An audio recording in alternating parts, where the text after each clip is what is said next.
둘째 날 성경 강연회 또 시작하겠습니다. 참석하신 분들 감사드립니다. 기도 하나님께 잠깐 드리겠습니다.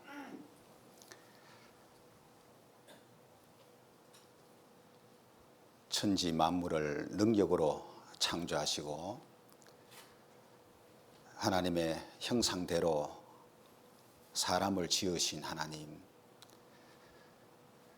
하나님의 특별한 목적 안에 지음받은 사람이 이 세상에 존재하는 이유가 무엇인지를 성경을 통해서 알게 해주시고 하나님의 나라에서 하나님과 사랑의 관계를 맺고 영원히 함께 살 목적을 우리에게 나타내 주신 것 감사합니다.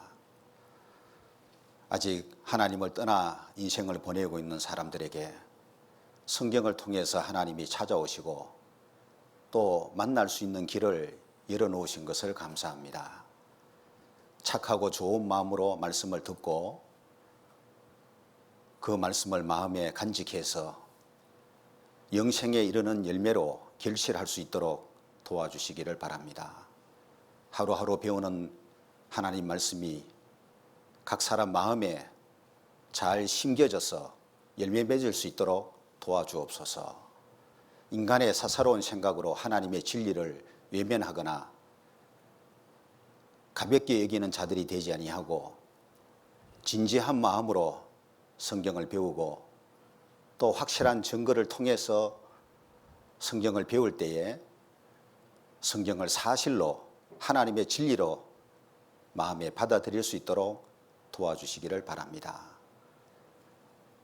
하나님이 정하신 인류 역사 중에 우리가 어느 시대에 살고 있는지도 깨닫게 해주시고 기회가 다하기 전에 하나님을 만날 수 있는 이 좋은 기회를 다 잡을 수 있게 해주시고 하나님이 예비하신 영원한 나라에 들어갈 수 있는 모든 사람이 되게 인도해 주옵소서. 오늘도 증거하는 말씀이 헛되지 않고 듣는 자들에게 잘 이해되고 마음에 깨달아지고 믿어질 수 있도록 주 성령께서 이 가운데 두루 행하시고 각 사람을 진리로 인도해 주시옵소서. 온 세상의 구주가 되시는 예수 그리스도의 이름으로 기도합니다. 아멘. 오늘 시작하는 말씀을 사도행전 17장에서 찾습니다. 신약 성경 사도행전 17장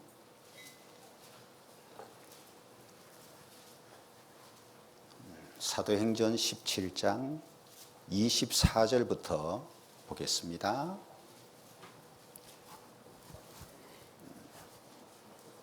사도행전 17장 24절. 우주와 그 가운데 있는 만유를 지으신 신께서는 천지의 주제시니 손으로 지은 전에 계시지 아니하시고 또 무엇이 부족한 것처럼 사람의 손으로 섬김을 받으시는 것이 아니니 이는 만민에게 생명과 호흡과 만물을 친히 주시는 자이심이라. 인류의 모든 족속을 한 혈통으로 만드사 온 땅에 거하게 하시고 저희의 연대를 정하시며 거주의 경계를 한하셨으니 이는 사람으로 하나님을 혹 더듬어 찾아 발견케 하려 하심이로되 그는 우리 각 사람에게서 멀리 떠나 계시지 아니하도다. 우리가 그를 힘입어 살며 기동하며 있느니라. 27절은 한 번 더 함께 읽습니다. 이는 사람으로 하나님을 혹 더듬어 찾아 발견케 하려 하심이로되 그는 우리 각 사람에게서 멀리 떠나 계시지 아니하도다. 하나님이 사람에게 성경을 주신 목적 중에 가장 우선적인 것이 하나님을 찾아 발견하라고 하는 겁니다. 하나님 없다고 생각하는 사람들도 성경을 자세하게 배우면은 하나님을 찾아 발견하게 되는데 하나님이 계시다는 믿음이 생깁니다. 하나님이 영이시기 때문에 눈에 보이지는 않죠. 아무도 하나님을 보지 못했고 볼 수 없는 자이지만 직접적으로 이 육신의 눈으로 하나님을 볼 수는 없지만은 간접적으로 하나님을 알 수 있는 방법을 하나님이 주신 거예요. 그 대표적인 것이 하나는 하나님이 만드신 천지 만물. 천지 만물은 우연히 생겨난 게 아니고 하나님이 만드신 작품이기 때문에 그 작품을 보고 그 모든 것을 만드신 하나님을 알 수 있다는 거예요. 그래서 하나님이 만드신 만물에 하나님의 능력과 지혜와 솜씨가 나타나 있는 거 확인해 보면은 과연 하나님이 살아계시구나 라는 믿음이 이 속에서 생겨납니다. 그리고 또 하나 방법은 성경인데 이 성경은 하나님의 말씀이죠. 성경을 통해서 더 구체적인 하나님의 비밀과 하나님의 계획과 하나님의 마음을 사람에게 알려주는 거예요. 그래서 일종의 하나님 만드신 천지 만물이 화가가 그린 그림이라면 성경은 그 화가가 사랑하는 아들에게 보낸 편지와도 같다고 비유할 수가 있습니다. 아들 생일을 맞이해서 화가인 아버지가 그림 한 폭을 아주 정성을 들여서 그렸습니다. 그리고 아들에게 하고 싶은 말이 있어서 편지를 적었어요. 그 두 가지를 아들에게 우편으로 보냈습니다. 아들이 받아봤는데 아버지가 그린 그림 보면은 뭘 알 수 있냐 하면은 아버지의 그린 그림 솜씨 알 수 있고 편지 딱 뜯어보면은 그 속에 아들을 향한 아버지의 마음이 나타나 있으니까 아버지의 마음을 알 수가 있는 거예요. 그와 같이 천지 만물은 이것을 만드신 하나님의 능력과 지혜를 보여주고 있는 것이고 성경은 하나님의 마음과 계획을 구체적으로 잘 보여주고 있는 거다. 그렇게 말할 수 있겠습니다. 아이작 뉴턴이라는 과학자가 만유인력의 법칙을 발견했죠. 그 위대한 발견입니다. 그 전에는 지구가 우주 공간에 떠 있다는 것을 알지 못했습니다.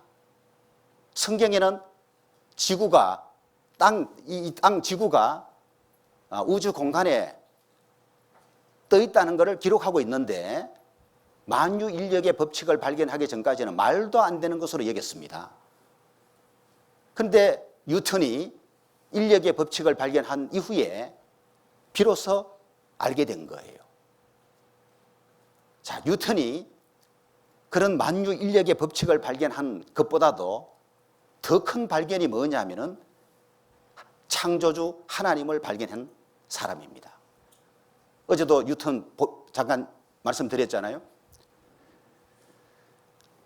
자연 속에서 창조주 하나님을 발견했고 뉴턴은 과학적 사실만 믿은 게 아니고 구원받은 사람이 예수님이 공중에 강림할 때에 들림 받는다고 하는 그 영적 사실까지도 믿었던 사람이에요. 성경을 하나님 말씀으로 믿었던 사람이에요.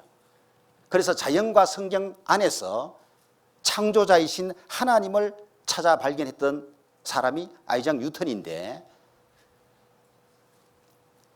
하나님이 성경을 주신 목적 중에 하나님을 찾아 발견하라고 하는 거예요. 여러분, 우리가 이 세상에 태어나서 7, 80년 좀 건강 관리 잘하면 100년 살 수 있는 시대에 살고 있는데 이 세상이 전부이고 죽음으로 모든 게 끝이라면 하나님을 아는 것이 꼭 필요할까요? 하나님을 믿는 사람이 있고 믿지 않는 사람이 있는데 부자 중에 떵떵거리면서 화롭게 사는 부자 중에 하나님 믿는 사람이 많을까요? 믿지 않는 사람이 많을까요? 믿지 않는 사람이 훨씬 많아요. 부자가 천국 가는 게 얼마나 어려운지 낙타가 바늘기에 이로 들어가는 것보다 더 어렵다고 예수님 말씀하셨는데 심령이 가난한 자가 복이 있나니 천국이 저희 것이다. 그래서 구원받는 데는, 천국 가는 데는 부자보다 가난한 자가 더 유리한 것이 맞고, 하나님 모르고 살아도 육신 사는 데는 아무 지장 없어요. 오히려 하나님을 믿게 되면은 이것저것 하는데 제한받는 것이 더 많아집니다. 그것 때문에 의도적으로 하나님을 안 믿으려고 하는 사람도 있어요.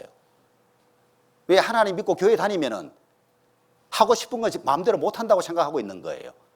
금지 사항이 많다고 생각하니까,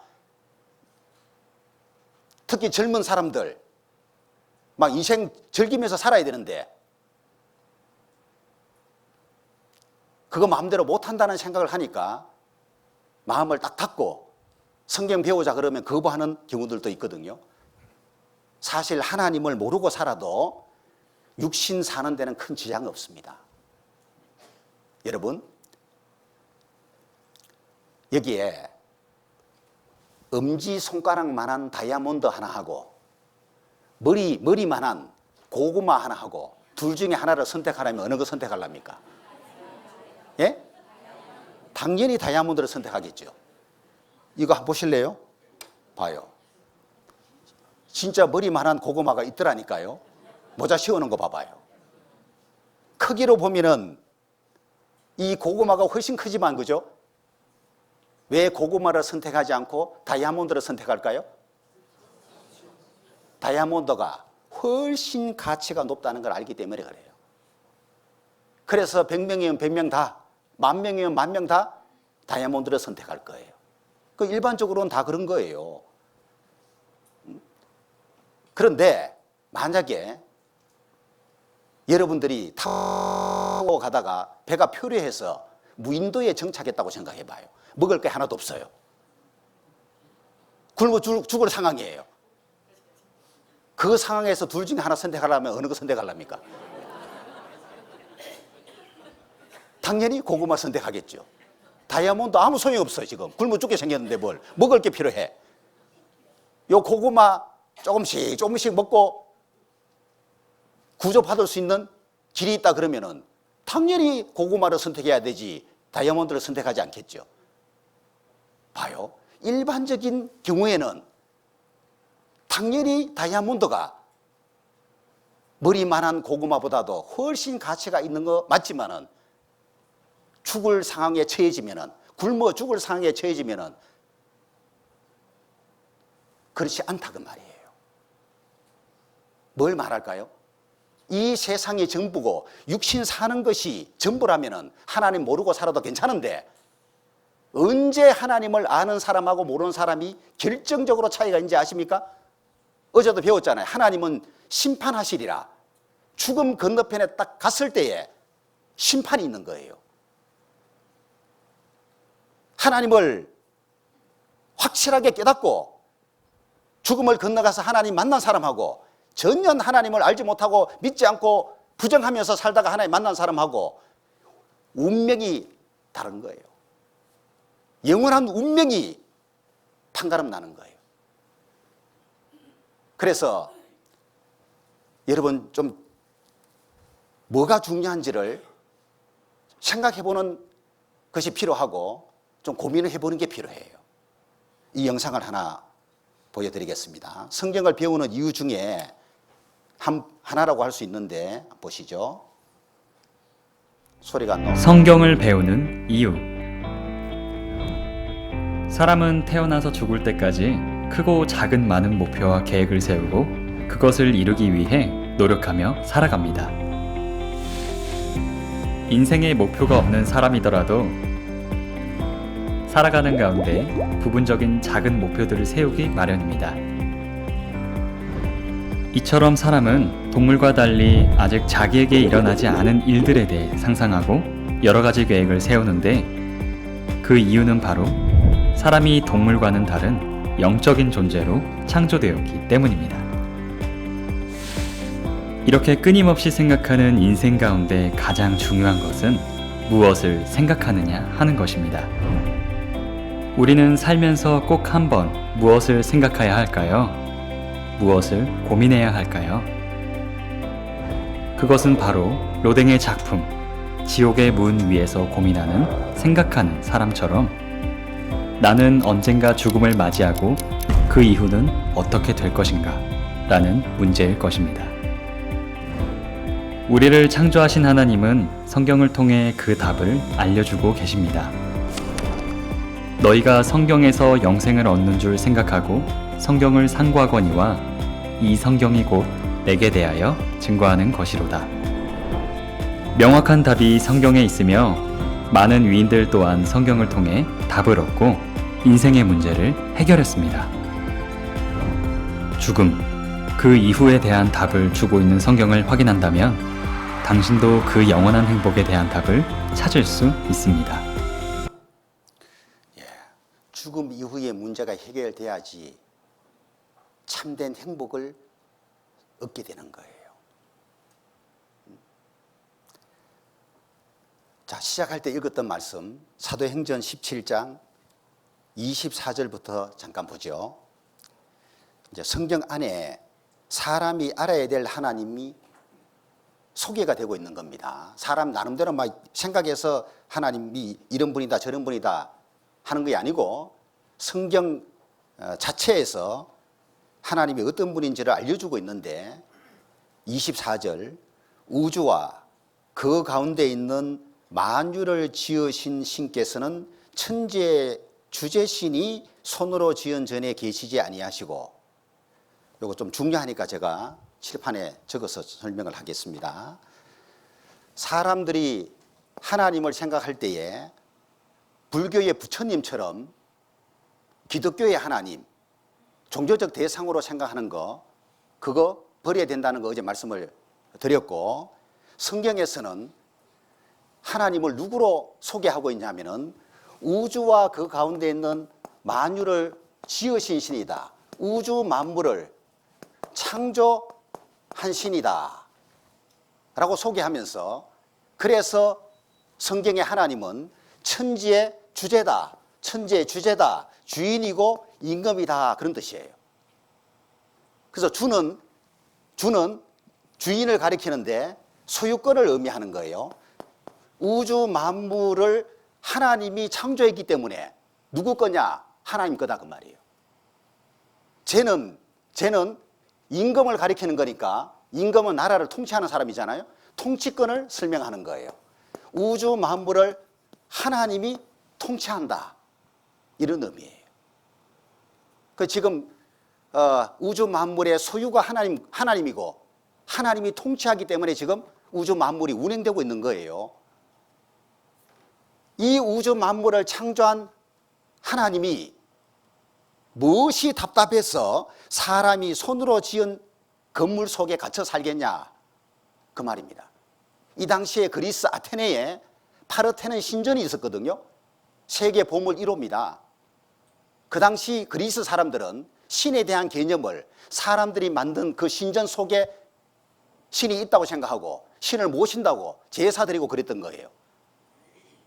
그것이 틀렸다는 것을 지적하고 있는 내용입니다.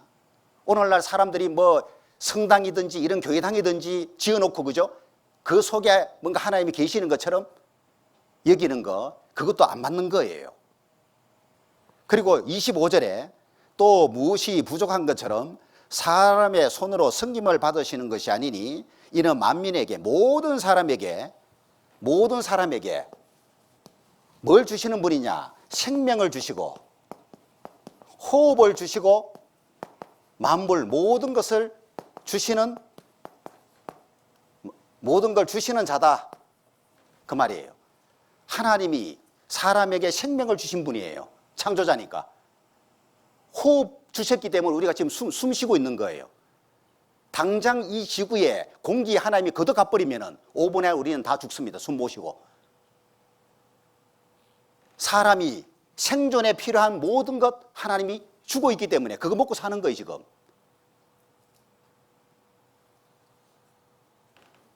(26절) 인류의 모든 족속을 한 혈통으로 만드사, 그랬죠. 인류의 모든 족속, 하나님이 인류를 만드셨는데 이 인류는 한 사람으로부터 만들었다. 그 한 사람이 첫 사람 아담을 가리키는 거예요. 이 아담이 인류의 뿌리고 조상입니다. 아담 한 사람으로부터 하나님이 인류를 만들어낸 거예요. 유전 법칙에 의해서. 그리고 아담으로부터 인간 역사가 시작되는데 이 인류의 역사를 하나님이 어떻게 했냐 하면은 정했다 그 말이에요. 이 인류의 연대를 하나님이 정하셨다 그 말이에요. 그러니까 인간 역사의 시작과 끝이 이미 정해져가 있다 그 말입니다. 이건 누가 정했냐? 하나님이 정한 거예요. 그리고 하나님이 정하신 끝날이 도래하면은 진짜 끝나버리는 거예요. 그리고 하나님이 성경을 통해서 하나님이 정하신 인류의 역사의 시작부터 끝까지를 전부 기록해 놓고 우리로 하여금 시대를 분별하게 하고 역사 속에서 하나님이 어떻게 일하시는지 그거 찾아 발견하라는 거예요. 그러니까 눈에 보이지 않는 하나님을 사람이 알고 믿을 수 있는 방법 중에 하나가 하나님이 창조하신 우주 만물 보면 알 수 있고 하나님이 정하신 인류의 역사가 있잖아요. 그죠? 역사. 하나님과 연결된 인간 역사 살펴보면은 하나님 알 수 있다. 그 말을 하고 있는 거예요. 그래서 이 하나님은 창조자인데 창조자이신 하나님을 사람이 이제 마땅히 알아야 되는 겁니다.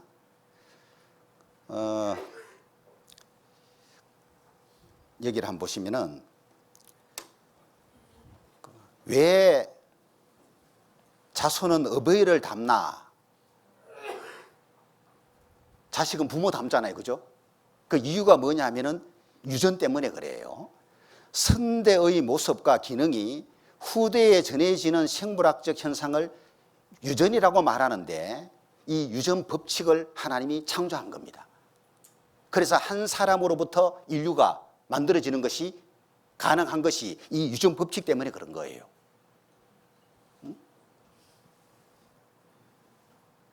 유전자는 어떻게 후대에 전해지나 성능 좋은 현미경과 화학이 발달하면서 과학자들은 세포의 핵 속에 있는 염색체라는 것에 유전자라는 분자가 있다는 것을 알게 된 겁니다. 과학이 발달하면서 알게 된 건데 모든 생명체는 세포로 이루어져 있습니다. 식물, 동물, 사람 다. 이게 세포인데요. 세포 안에 핵이라고 한 것이 들어있거든요. 핵. 이 세포 속에 핵이 들어있는데 이 핵 속에 염색체가 들어있는 거예요. 그리고 염색체 안에 DNA가 들어있는 겁니다. 이게 후대에 유전돼 가지고 전해진다 그 말이에요. 이 유전 법칙을 발견하면서 인류의 뿌리가 하나라는 것도 알게 되었고 한 사람으로부터 유전되어서 인류가 나왔다 이걸 알게 된 거예요. 핵 속에 들어있는 이 염색체의 수가 생명체마다 다 다릅니다. 개의 염색체는 39쌍입니다. 쌍이니까 쌍 78개다 그 말이에요. 말의 염색체 수는 32쌍이에요. 그러니까 64개다 그 말이에요. 사람의 염색체는 23쌍 46개예요. 염색체 수는 변할까요? 안 변할까요? 염색체 수가 변하는 것은 불가능합니다. 그래서 진화는 일어날 수가 없는 거예요. 예를 들어서 말의 염색체 수가 32쌍인데 말이 개가 되려면 개의 염색체가 39쌍이라 그랬죠? 32쌍에서 39쌍으로 염색체 수가 바뀌어져야지 말이 개가 되는 거예요. 그런 일은 절대로 일어나지 않는다 그 말이에요. 이 염색체 수는 후손에게, 자손에게 그대로 물려주는 거예요. 그래서 염색체 수가 변하지 않기 때문에 진화는 절대로 일어날 수 없는 거예요. 그래서 이런 방법으로 하나님이 인류의 모든 족속을 한 혈통으로 만들었는데 이 염색체가 X가 있고 Y가 있는데요. 여성은 X가 두 개로 쌍을 이루고 있어요. 성염색체가 X 두 개가 쌍을 이루고 있고 남자는 X하고 Y가 쌍을 이루고 있는 거예요. 그 여자에게는 X만 있는데 남자에게는 Y가 있는 거예요. 그래서 보세요. 아담이 남자니까 성염색체가 X와 Y가 쌍을 이루고 있는 거예요. 맞죠? 아담의 아내 하와는 여자죠? 여자는 X가 두 개다 그 말이에요.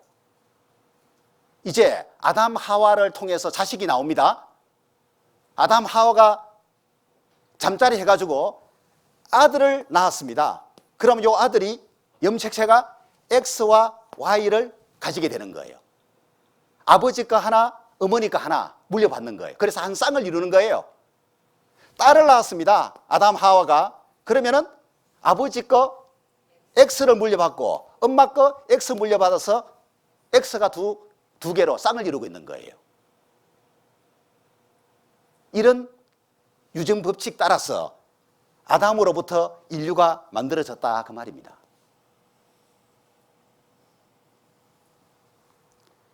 여러분 알아듣고 계시죠? 표정 봐가지고는 도대체가 모르겠어요. 알아듣는 표정 좀 보이면 좋겠습니다. 예. 아 하든지 좀 바보스러워도 괜찮아요. 자, 그래서 하나님이 만드신 첫 사람이 아담이고 아담으로부터 인류 역사가 시작이 됩니다. 창세기 2장으로 가보시면은 창세기 2장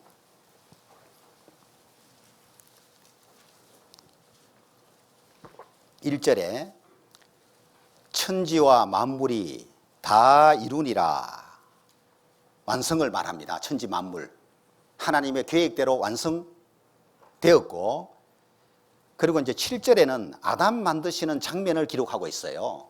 여호와 하나님이 흙으로 사람을 지으시고 생기를 그 코에 불어넣으시니 사람이 생명이 된지라 그랬죠. 첫 사람 아담 만들 때는 육체를 흙으로 먼저 만들었습니다. 그리고 코에 생기를 불어넣었더니만 생명이 되었다. 생영, 산영이란 뜻입니다. 영은 하나님의 형상이라 그랬죠. 육체는 재료가 흙인데 그 육체 속에 하나님의 영을 담았다 그 말이에요. 이게 사람만의 독특한 가치입니다. 짐승에게 넣어주지 않는 영을 사람에게 하나님이 넣어준 거예요. 그리고 8절에 보면은 여호와 하나님이 동방의 에덴에 동산을 창설하시고 그 지으신 사람 아담을 거기 두시고 여호와 하나님이 그 땅에서 보기에 아름답고 먹기에 좋은 나무가 나게 하시니 동산 가운데에는 생명나무와 선악을 알게 하는 나무도 있더라. 하나님이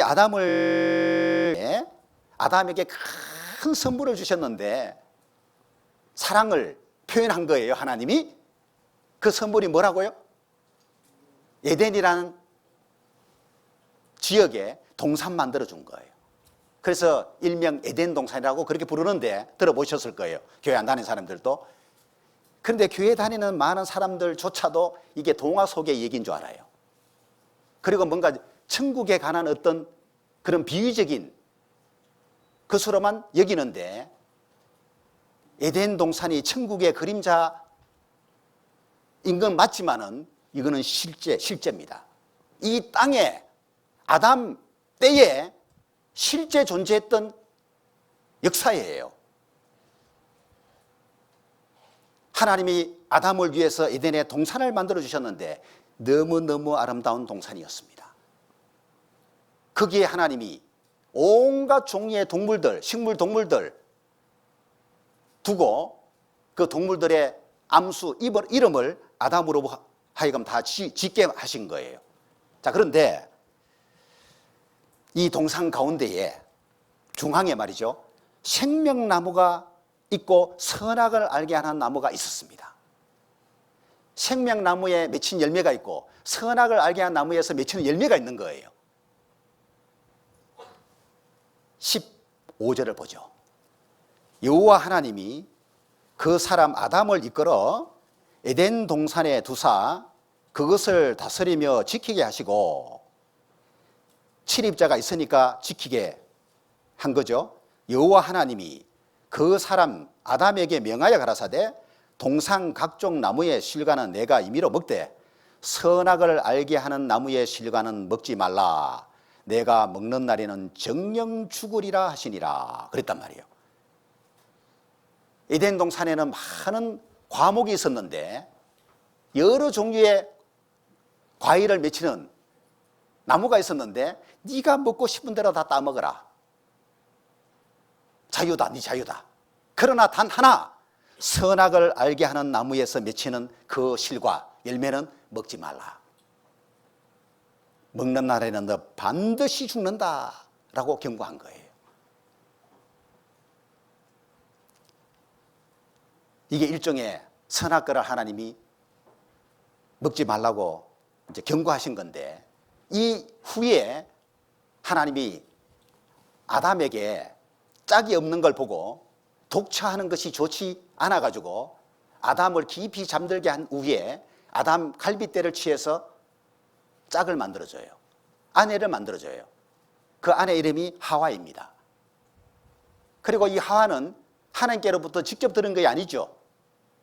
선악을 알게 한 나무의 실과를 먹지 말라는 말을 아담은 하나님께로 직접 들었는데 하와는 직접 들은 게 아니고 남편으로부터 들은 거예요.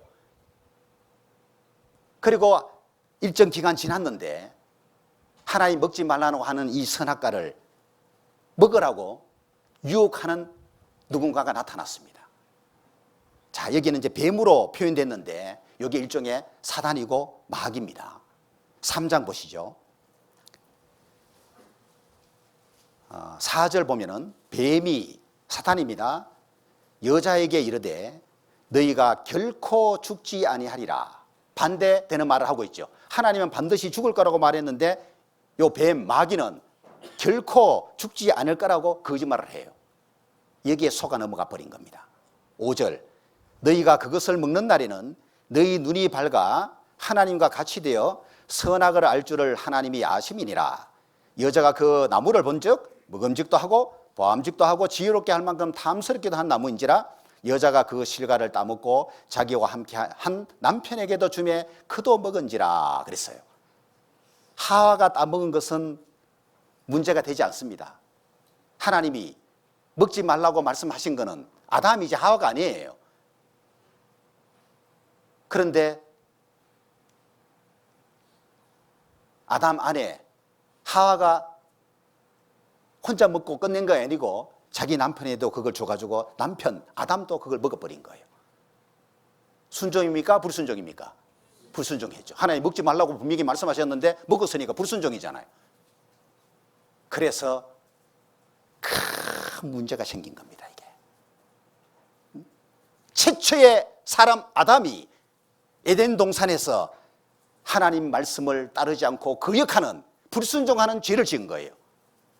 이 죄 때문에 얼마나 큰 문제가 생겼냐면은 3장 17절에 아담에게 이르시되 내가 네 아내의 말을 듣고 내가 너더러 먹지 말라 한 나무 실과를 먹었은즉 내 말을 들어야 될 터인데 내 말 안 듣고 네 아내의 말을 듣고 그 실과를 먹었은즉 땅은 너로 인하여 저주를 받고 너는 종신토록 수고하여야 그 소산을 먹으리라.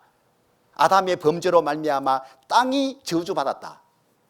이 세상이 첫사람 아담의 죄로 말미암아 저주를 받게 된 거예요. 그래서 이 세상에 온갖 악한 것들이, 고통스러운 것들이 슬픔과 근심과 괴로움이 생겨나 버린 거예요. 죄로 말미암아 온 것들이에요. 그리고 아담에게는 죽을 때까지 네가 수고하여야 먹고 살 거다. 수고하고 고생하는,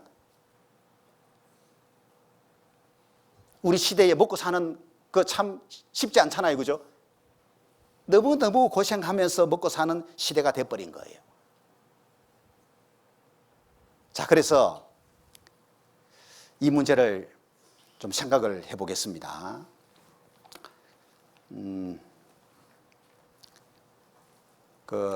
사람들이 갖는 큰 의문 중에 하나가 이거거든요. 하나님이 만드신 이 세상에 왜 악이 있고 고통이 존재하는가? 이게 사람 생각으로는 참 이해가 안 되는 부분 중에 하나입니다. 하나님이 선하신 분이기 때문에 악이 존재하면 안 될 것 같잖아요. 그죠? 하나님이 선하시다면 왜 세상에 악과 고통을 허락하시나? 이 의문이거든요. 어떤 사람은 사랑의 하나님이 어떻게 인간을 지옥으로 보내실 수 있는가? 말도 안 된다. 나 그런 하나님 못 믿겠다. 불의하게 여기시는 거예요. 그래서 마음에서 막 하나님에 대해서 오해를 깊게 가지고 하나님을 밀어내는 거예요. 오해는 성경 몰라서 생긴다 그랬죠. 사랑의 하나님만 생각하면 안 돼요. 또 하나 중요한 하나님의 성품이 공의라고 하는 거예요. 따라해봐요. 공의의 하나님. 성경은 하나님을 사랑의 하나님으로도 말씀하셨고 공의의 하나님이라는 걸 말씀하고 있어요. 여호와는 공의의 하나님이시라. 시편 89편 14절에는 의와 공의가 주의 보좌의 기초라. 보좌는 통치하는 자리인데 하나님이 완왕의 왕으로 앉아 계시는 그 자리예요. 보좌. 그 통치의 기초가 뭐냐 하면은 사랑이 아니고 의와 공의가 오히려 기초입니다. 하나님 통치에 있어서 기초가 되는 게 뭐냐 하면은 공의라 그 말이에요. 공의. 그리고 인자함, 사랑과 진실함, 진리가 주를 앞서 행한다. 공의를 기초 삼아 가지고 하나님이 뭔가를 행할 때에 사랑과 진리가 하나님 앞에서 뭔가 일하는 걸 말하는 거예요. 오히려 사랑이 보좌의 기초가 아니고 공의가 보좌의 기초예요. 시편 50편 6절에 보면은 하늘이 그 공의를 선포하려니 하나님 그는 심판장이시미로다 라는 말씀도 있어요.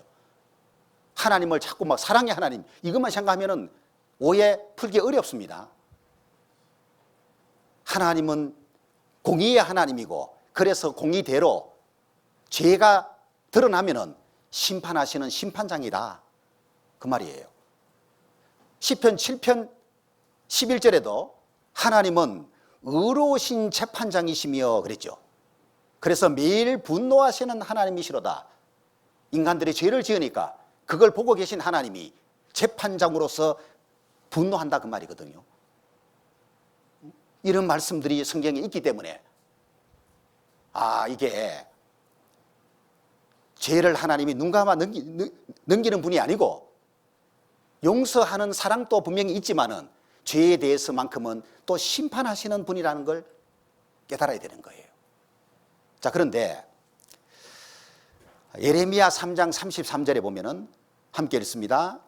주께서 인생으로 고생하며 근심하게 하심이 본심이 아니시로다.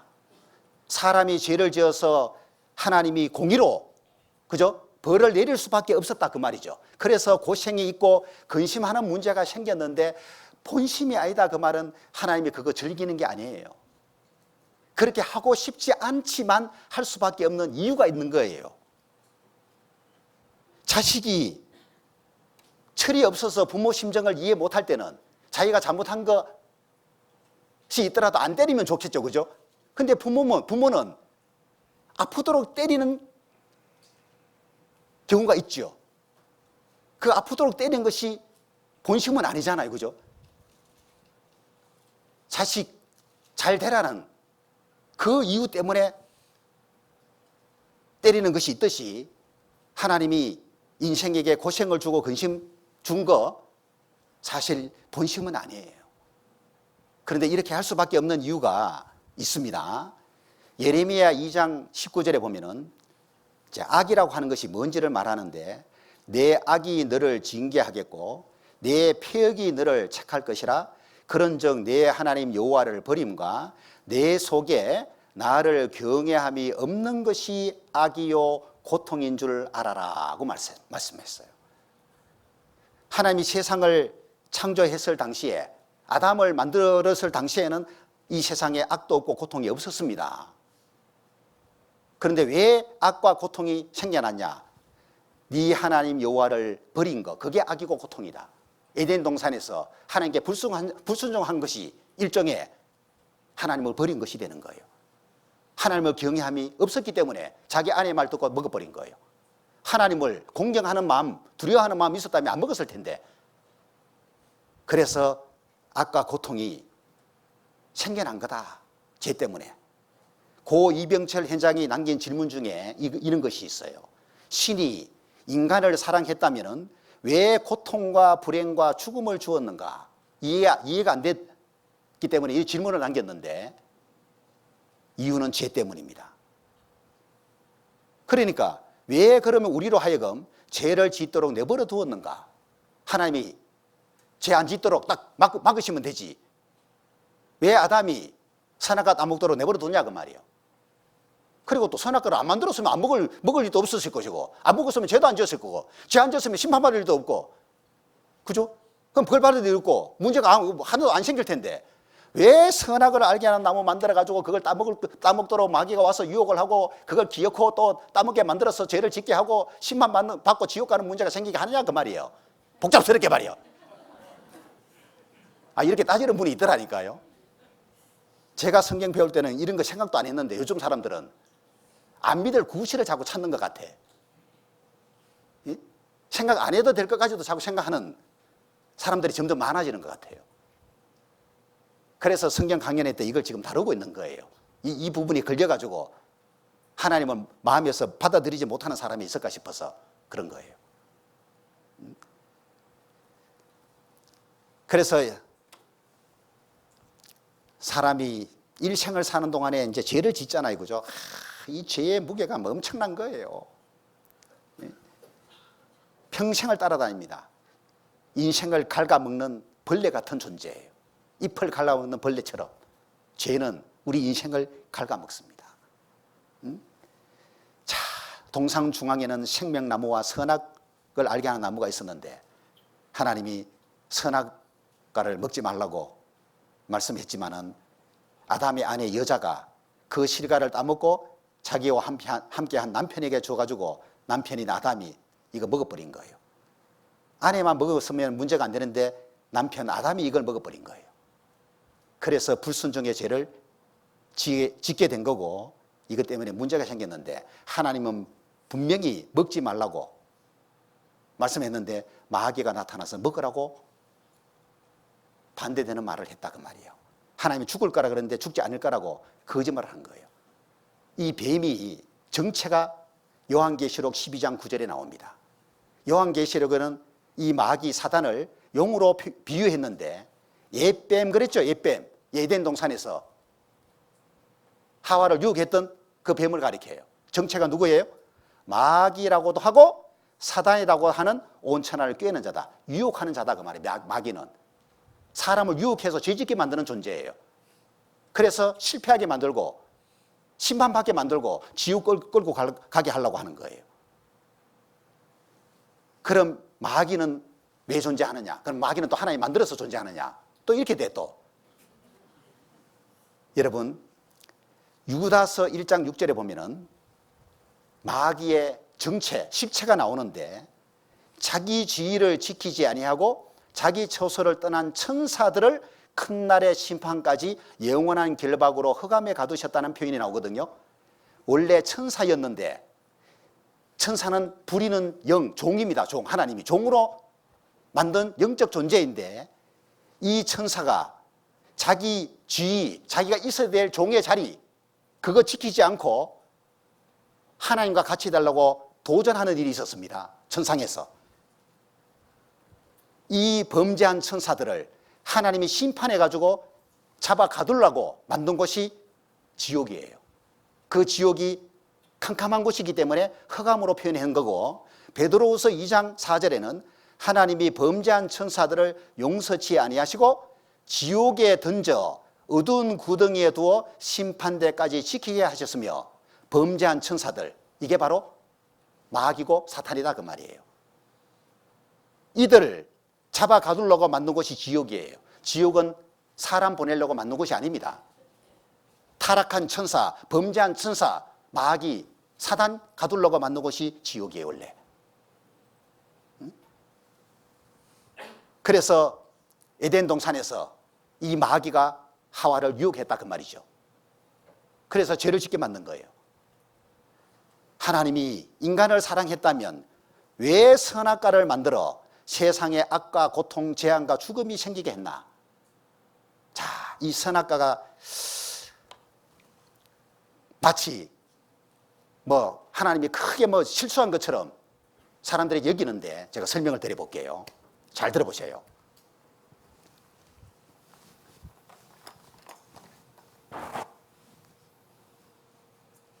자, 하나님이 사람을 하나님의 형상이 영인데, 그죠? 하나님이 영이신데 사람을 하나님 형상대로 만들었다고 하면 사람도 뭐가 있어요?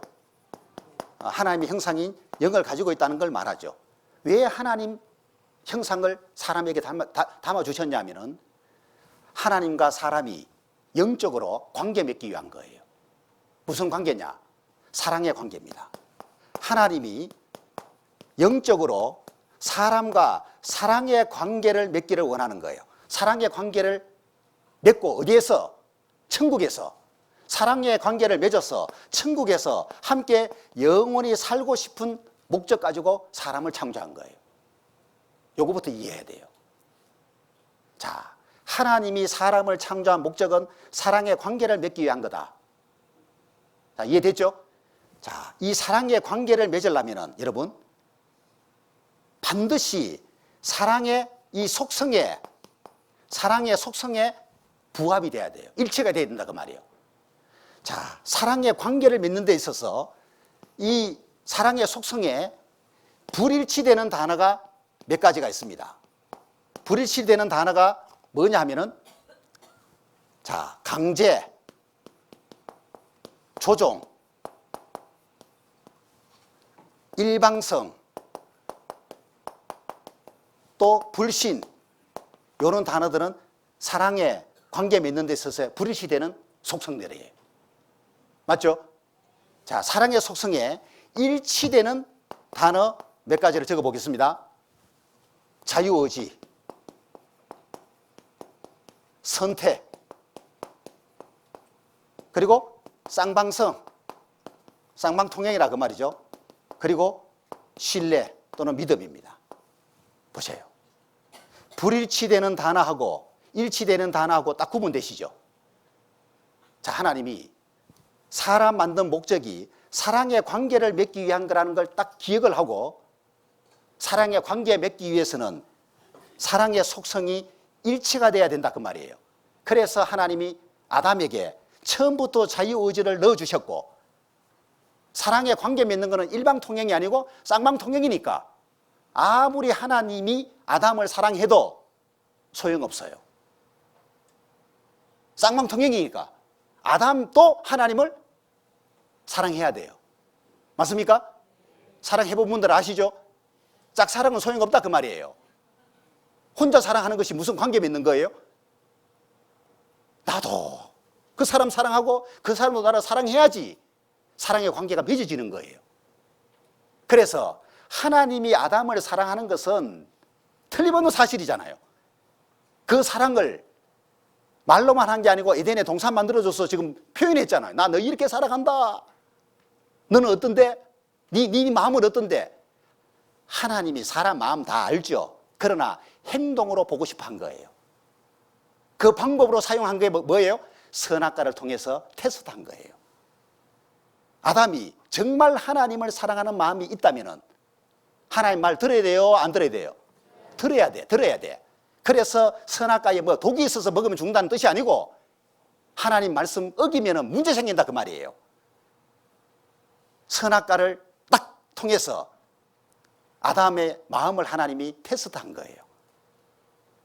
하나님을 믿는 마음이 있는지 또 하나님을 사랑하는 마음이 있는지 요거 알아보려고 선악과 먹지 말라고 명령했던 거예요.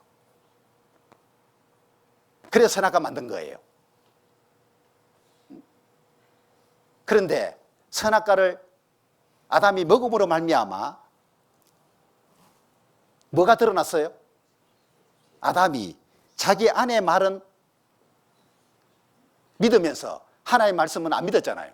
하나님을 자기 아내보다도 안 믿어. 믿지 못하는 사람하고 사랑할 수 있을까요? 사랑은 믿음이 전제돼야 되는 거예요. 그래서 아담이 하나님을 신뢰하지 않고 있다는 게 드러나 버린 거예요. 하나님을 사랑하지 않고 있다는 게 드러나 버린 거예요. 만약에 강제해도 되고 조종해도 되는 거라면 하나님이 그죠? 얼마든지 아담 선악과 못 먹도록 막았을 거예요. 사랑은 자주 의지 안에서 선택을 해야 되는 거예요. 여러분, 선택이다. 이거 이해하면 되네요. 사랑은 선택이기 때문에 선악과는 아담으로 하여금 선택할 수 있는 기회를 주는 거예요.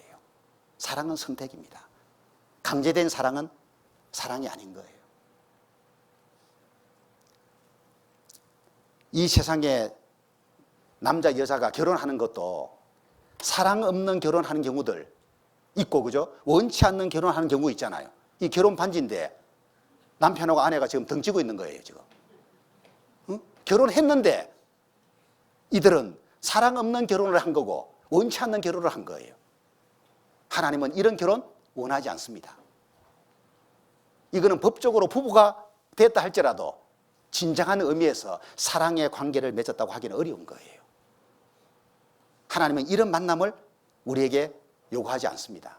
사랑은 일방통행이 아닌 쌍방통행인 거예요.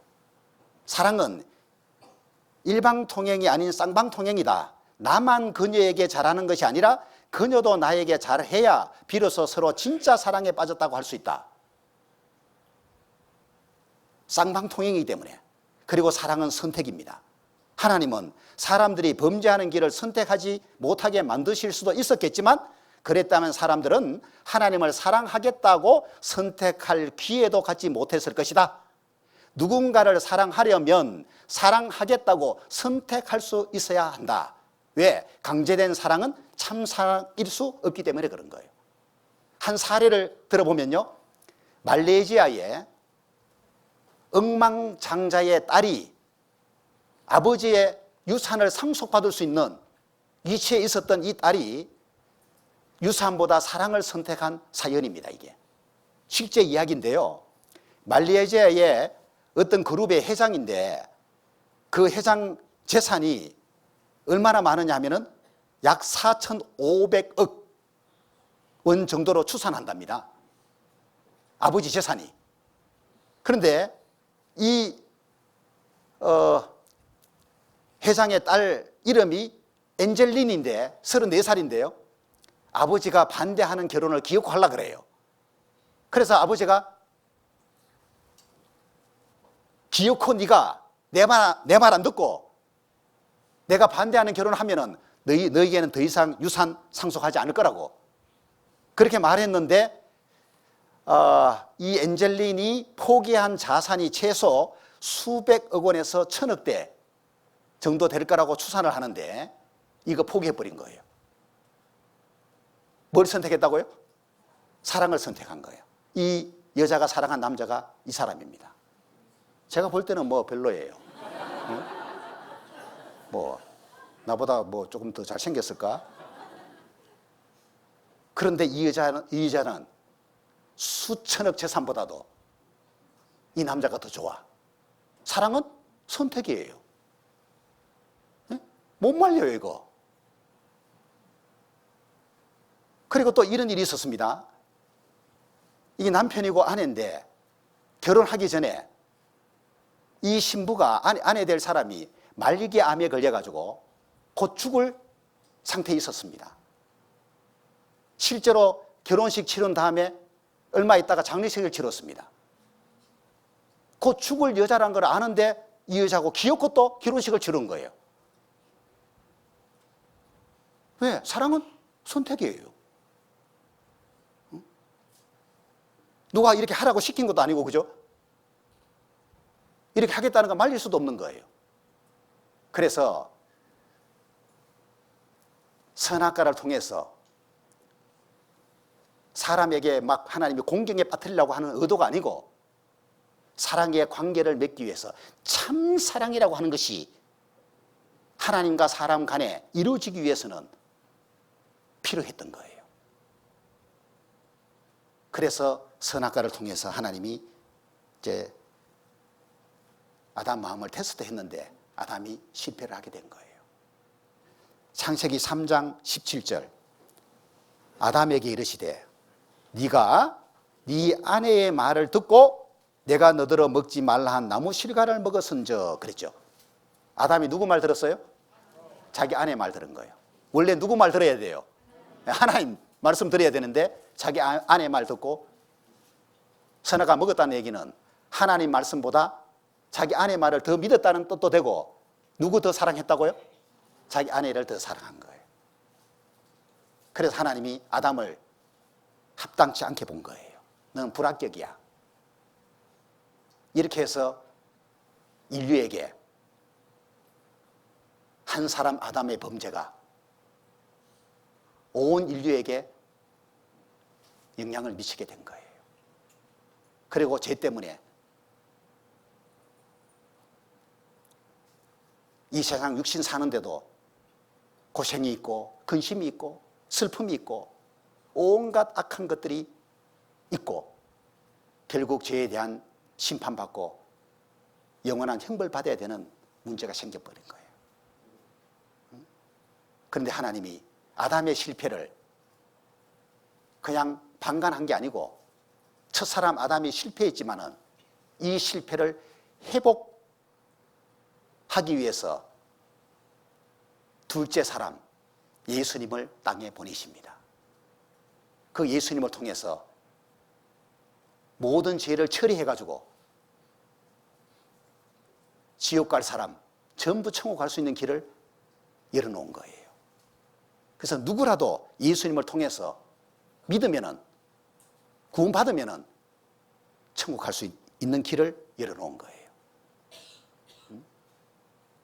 그래서 에덴 동산에는 선악과 먹지 말라고 하는 명령이 있지만은 우리 시대에는 뭐라고 하느냐? 이제는 믿으라고 명령하는 거예요. 예수님 믿으라. 그러면 영생 얻게 될 거다. 라는 말씀을 하고 있는 겁니다. 자, 일부 또 말씀 잘 들으셨는데 건강 박수 한번 해야 되겠죠? 건강 박수 한번 하겠습니다. 따라 하시면 되겠습니다.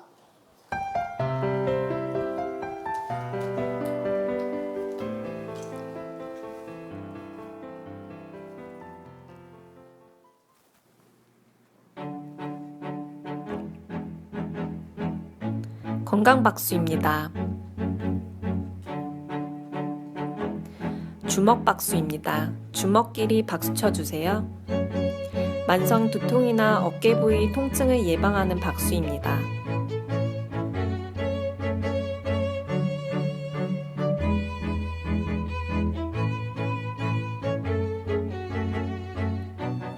봉오리 박수입니다. 손 뒤꿈치끼리 박수 쳐주세요. 방광을 자극하는 효과가 있어 생식 기능을 좋게 하는 박수입니다.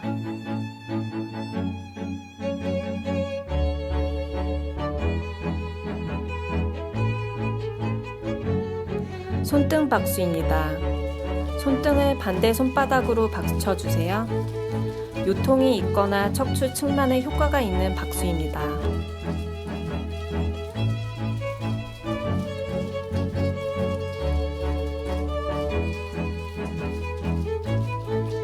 손가락 박수입니다. 손가락 끝으로 박수 쳐주세요. 손가락 끝에 얼굴 혈이 모여 있어 만성 비염이나 눈이 자주 피로해지는 사람에게 효과 있는 박수입니다.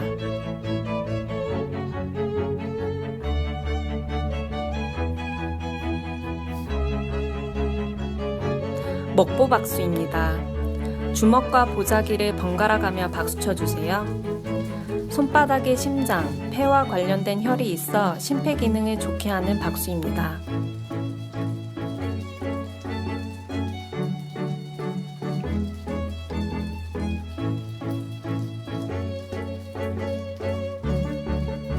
손바닥 박수입니다. 손바닥끼리 박수 쳐주세요. 손바닥의 마찰, 진동을 통해 모든 경혈이 자극을 받고 혈액순환을 도우며 장 기능을 좋게 하고 갑상선, 당뇨, 합병증에 효과가 있는 박수입니다.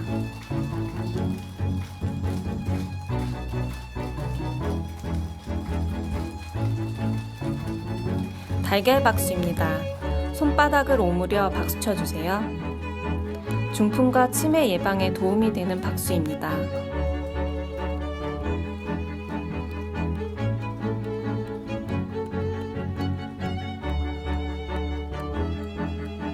목 뒤 박수입니다. 목 뒤에서 손을 모아 박수 쳐주세요.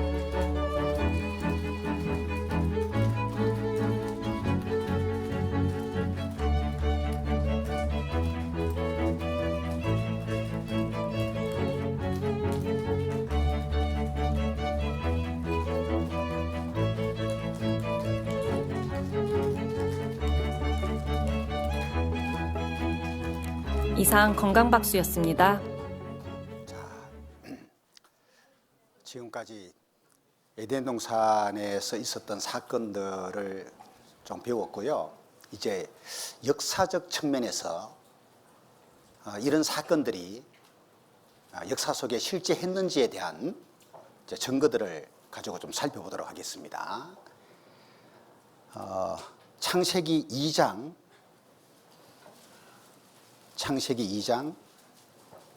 이제 10절 보면은요, 에덴 동산이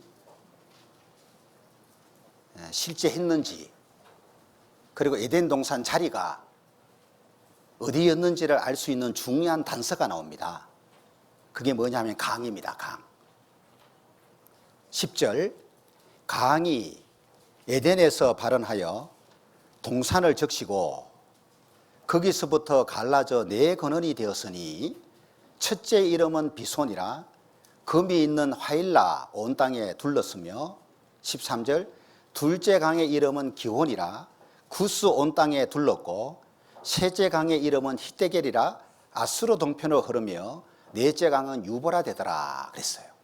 이 강이 성경에 기록되어 있지 않다면 에덴 동산 자리가 어딘지 위치 아는 것이 거의 어려웠을 것 같아요. 근데 이제 강에 대한 어떤 단서를 성경에 남겨놨기 때문에 탐사를 통해서 에덴 동산 위치를 알게 됐거든요. 자, 에덴에서 발원한 강이, 모든 강은 발원지가 있으니까, 그죠? 그 에덴에서 발원한, 흐르기 시작한 강이 하나님 만드신 동산까지 흘러와서 네 줄기로 이제 갈라지게 되는데, 그래서 강 네 개가 생긴 거예요. 그리고 네 개의 강 이름이 이제 기록되어 있다고 말이에요. 자, 이거 한번 보시면은, 자, 에덴 동산은 동화 속의 이야기가 아니고 역사입니다. 그렇다면 에덴 동산의 위치가 어디였을까? 자, 이것을 고고학자들이 결국에는 탐사를 통해서 찾아내는데, 이 지구에서 에덴 동산 자리가 어디냐 하면은 여기입니다. 여기 페르시아만이 있는데 여기에서 에덴 동산 자리를 이제 발견합니다. 좀 더 크게 보면은 이쪽입니다. 여기가 이집트, 이라크에 해당되는데 여기 페르시아만이 있거든요. 여기에서 에덴 동산 자리를 발견한 겁니다. 이라크, 사우디아라비아, 이란, 여기 페르시아만이 있거든요. 페르시아만 안에 에덴 동산이 있었는데, 자, 네 개의 강이 나옵니다. 에덴에서 발원했다고 했죠. 비손, 기온, 히데겔, 유브라데. 예를 들어서 이런 식으로 한번 이해해 보죠. 자, 이게 여기서 발원한 강이 한 줄기로 쭉 흘러서 하나님 만드신 동산까지 적셨는데 거기서부터 갈라졌다 그거죠. 네 줄기로. 그래서 네 개의 강이 이제 생겨났는데, 자, 영어 성경에는 첫째 강 비손, 둘째 강 기혼, 셋째 강 티그리스로 번역했고 네 번째 강은 유프라테스로 번역한 거예요. 우리말 성경의 히데겔이 영어 성경에는 티그리스입니다. 세계 지도에도 티그리스로 표기되어 있죠. 그리고 네 번째 강은 유프라테스 강입니다. 여러분 잘 아시다시피 티그리스 강과 유프라테스 강은 지금도 흐르고 있잖아요. 이게 세계 지도거든요. 이라크고 오른쪽에 흐르는 강이 티그리스 강이고 왼쪽에 흐르는 강이 유프라테스 강입니다. 두 강 사이를 메소포타미아라 그러죠. 두 강 사이의 땅이란 뜻입니다. 그리고 합류해서 페르시아만으로 흘러가거든요. 네 개의 강 중에 지금 두 개의 강은 흐르고 있습니다. 그러니까 틀림없는 사실은 에덴 동산 위치가 세계 중에 그죠? 이 근처인 건 맞잖아요. 그리고 고고학자들이 이곳에 가서 나머지 첫째 강과 둘째 강을 탐사를 하는데 아무리 찾아도 안 나와요. 왜? 첫째 강, 둘째 강, 셋째 강과 넷째 강은 지금 흐르고 있잖아요. 지금 지상에. 이건 찾을 것도 없어요. 흐르고 있으니까. 지금 흐르고 있는 강의 모습인데 티그리스 강이고 유프라테스 강이 합류하는 지점입니다. 여기가. 이렇게 페르시아만으로 흘러가는데 이 네 개의 강 중에 비송강과 기용강이 흔적 없이 사라져 버렸잖아요. 이게 어디에 있는지를 찾는 거예요. 찾았을까요? 못 찾았을까요? 찾아낸 겁니다.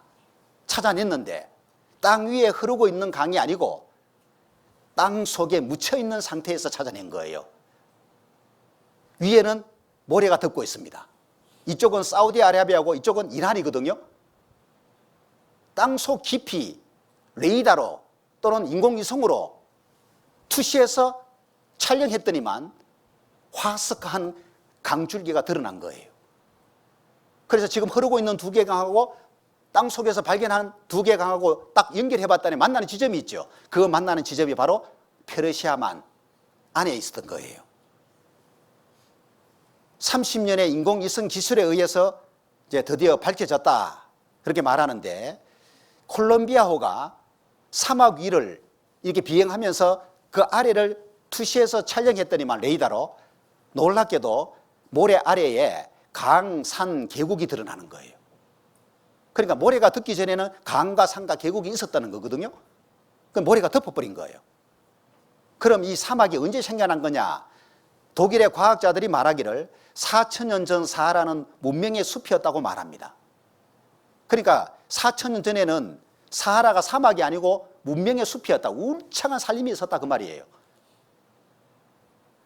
그 사막이 나중에 생겨난 건데 이게 노아 홍수하고 연관이 분명히 있습니다.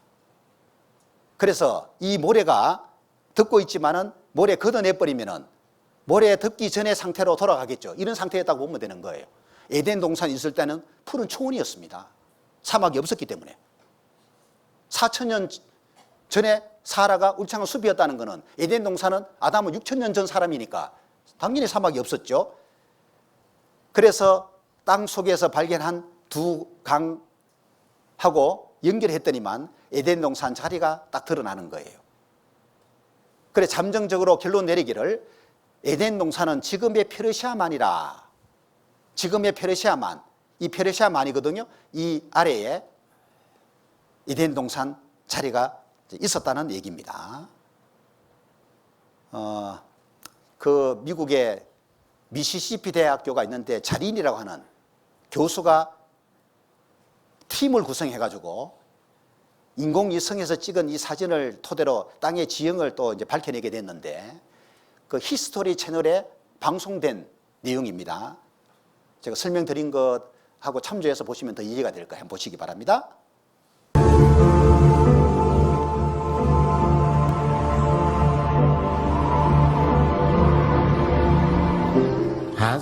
마침내 우리 시대에 발견된 에덴 동산은 3,000년 성경 역사 속에서 베일에 쌓여 있었는데 그 신비가 30년의 인공위성 기술에 의해 드디어 밝혀졌다.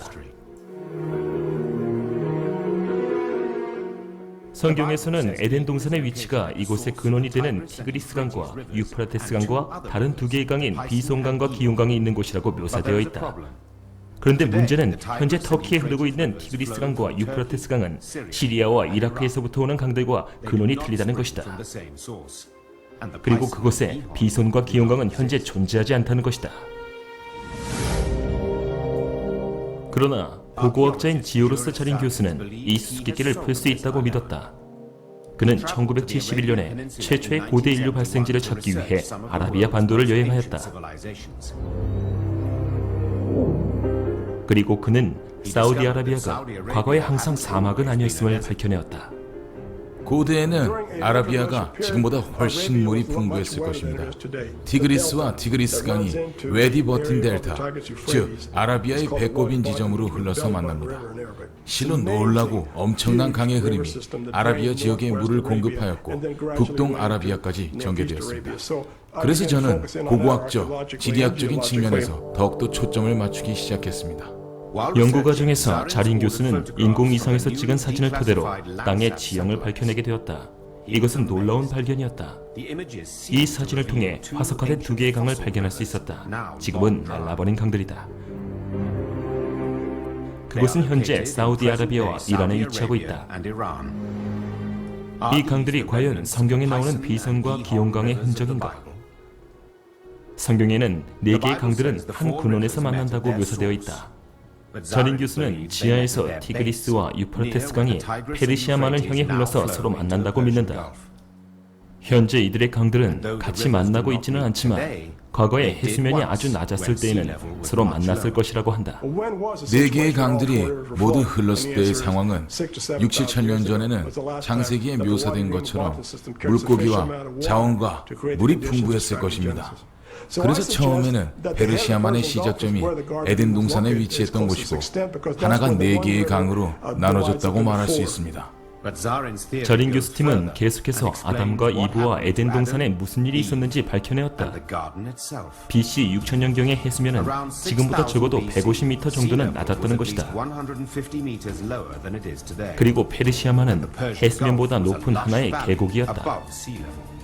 4개의 강들은 강 쪽으로 흘러서 마침내 하나의 강과 만나게 되는데 이 지점이 비옥한 땅, 바로 성경에 나오는 에덴 동산이라고 말할 수 있다. 지금 설명드린 것처럼 에덴 동산이 있을 당시에는 해수면이 있잖아요. 바다 수면이 지금보다 낮았기 때문에 바닷물이 여기 안으로 들어오지를 못했던 거예요. 당연하잖아요. 그죠? 현재 페르시아만은 바닷물이 들어와서 이루어져 있지만은 해수면이 낮았기 때문에 바닷물이 못 들어오는 그런 상태였는데 강이라든지 계곡은 있었지만은 바다는 아니었거든요. 그런데 이제 지각 변동에 의해서 뭐가 생겨나냐면은 이 해수면이 높아지는 거예요. 높아지니까 바닷물이 들어올 수가 있잖아요, 이게. 그래서 바닷물로 채워져 버린 거예요. 지금 그래서 이렇게 된 겁니다. 원래는 페르시아만이 바닷물이 없었는데 대격변을 거치면서 바닷물이 들어와서 이렇게 페르시아만을 이루게 된 겁니다. 이렇게 이해하시면 되고, 더군다나 이 에덴 자리가 에스겔서 31장 18절에 보면은 이게 땅 속으로 내려갔다는 표현이 나와요. 내가 에덴 나무와 함께 지하에 내려갈 것이요. 이 표현 속에 에덴 나무가 지하에 내려갔다는 걸 말하고 있잖아요. 그러니까 그 에덴이 땅으로 내려가고 해수면이 상승하니까 바닷물이 들어오는 것이 쉽잖아요. 그래서 지금 페르시아만을 이루게 된 거고, 놀랍게도 오늘날 페르시아만에서 말이죠, 많은 석유를 이렇게 발견하는 그 시추를 하는데, 석유 있잖아요. 석유. 이 페르시아만인데요. 석유 이렇게 시추하는 표시인데, 이것이 이 육지에도 대륙에도 표시가 되어 있지만은 바다 속에도 이렇게 표시가 많이 되어 있잖아요. 석유의 원료가 뭔지를 여러분 아시죠? 생물의 사체입니다. 생물의 세포 속의 지방이나 기름은 탄소, 수소, 산소로 되어 있대요.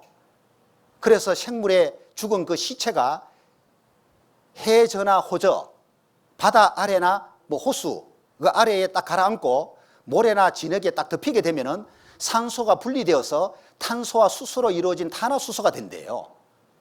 탄화수소를 대량으로 생성하는 석유 근원암이 땅 속에 매몰되면은 지하에 열이 올라오고 압력의 영향, 여러 화학 반응이 원인이 되어서 석유가 만들어진다는 거예요. 그 그 만들어진 석유가 암석의 틈에 개고 이게 유전이 된다는 거거든요. 그림으로 잠깐 설명하면 이렇게 되는 거예요. 이게 뭐 호저가 됐든 해저가 됐든 그 생물의 사체가 이 땅 속으로 매몰되고 위에는 압력이 가해지고 밑에서는 열이 올라오고, 그죠? 여기서 화학 반응이 일어나서 석유로 바뀌어져 버리는 거예요. 생물의 사체가. 그래서 페르시아만은 위에는 지금 분명히 바다인데, 그죠? 이 바다에서 석유를 끌어올린다 그 말이에요. 그러면 우리가 지금 바다 밑을 못 봐서 그렇지 장비가 어디를 뚫고 있을까요? 이 아래를 뚫고 있는 거거든요.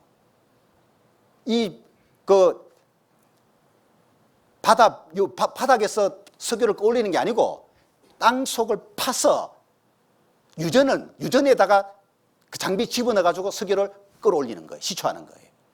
이해되시죠? 그래서 이 페르시아만에서 많은 석유를 이런 장비를 통해서 지금 시초하고 있는데 뭘 말할까요?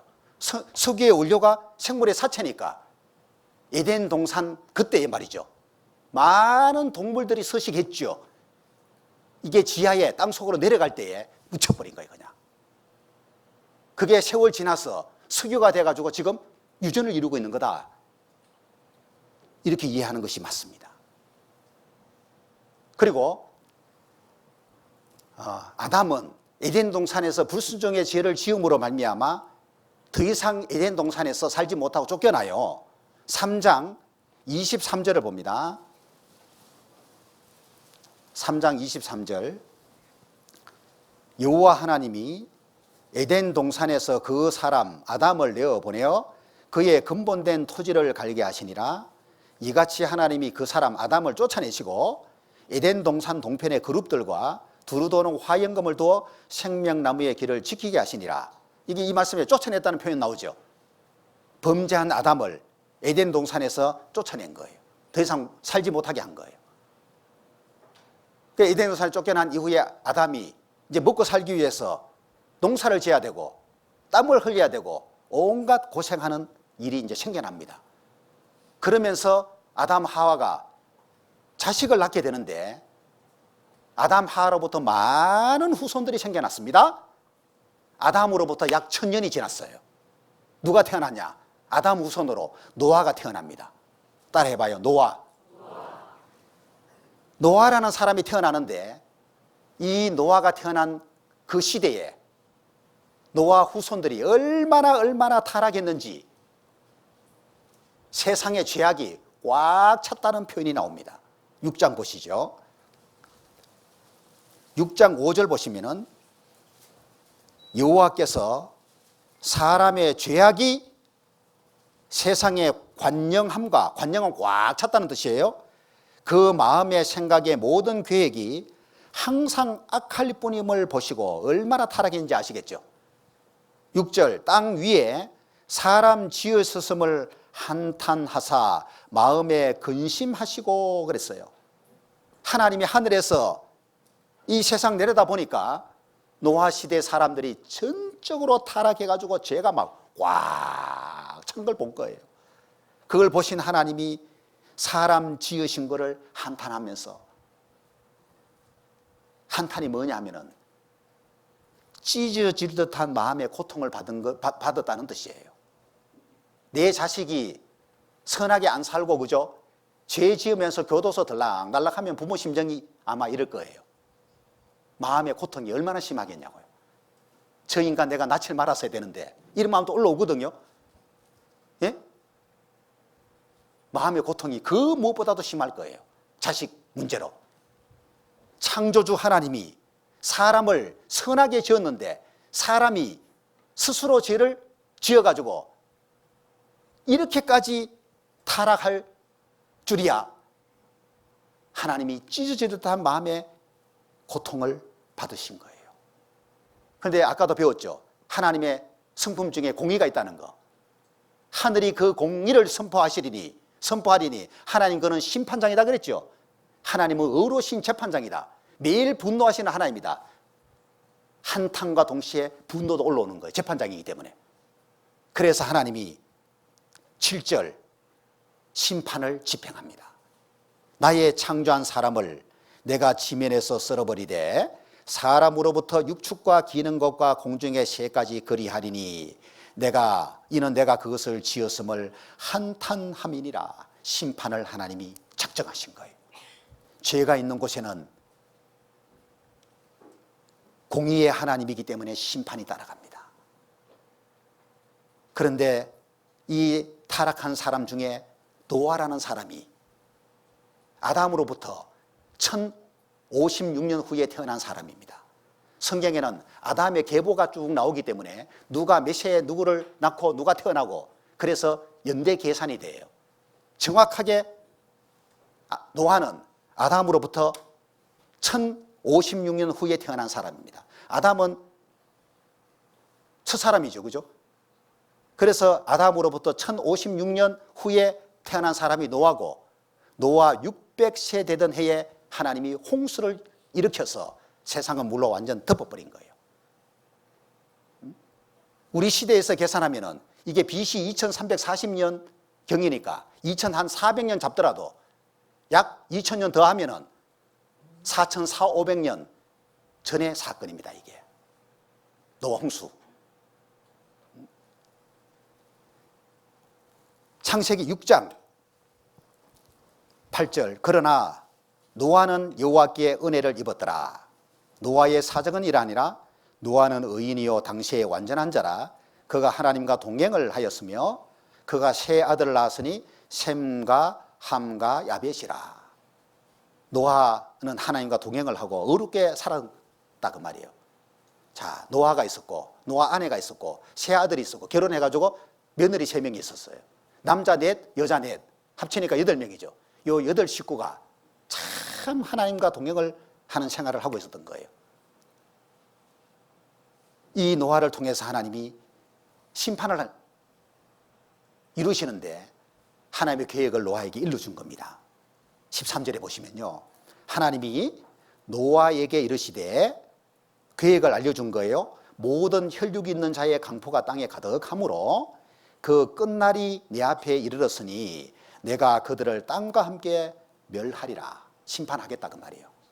그러니까 노아 너는 잣나무로 너를 위하여 방주를 짓되 그 안에 간들을 막고 역청으로 그 안팎에 칠해라. 이 홍수에서 살 수 있는 유일한 방법은 방주밖에 없어요. 방주는 배입니다. 배인데 스스로 움직이거나 방향을 전환할 수 없는 동력 없는 배, 무동력선 배를 방주라 그래요. 떠 있는 용도로만 만든 거예요. 조종은 하나님이 하는 거예요. 물에 떠 있는 것이 이제 이 방주인데 하나님이 방주를 만들라고 노아에게 말씀한 거예요. 17절 함께 읽습니다. 내가 홍수를 땅에 일으켜 무릇 생명의 기식 있는 육체를 천하에서 멸절하리니 땅에 있는 자가 다 죽으리라. 노아에게 하나님이 알려준 건데 믿었어요, 안 믿었어요? 노아는 믿은 거예요. 이 하나님의 말씀을 노아는 믿었고 홍수가 있을 거라는 걸 확신하면서 긴 세월 동안 그 식구들과 함께 방주를 사실 지은 겁니다.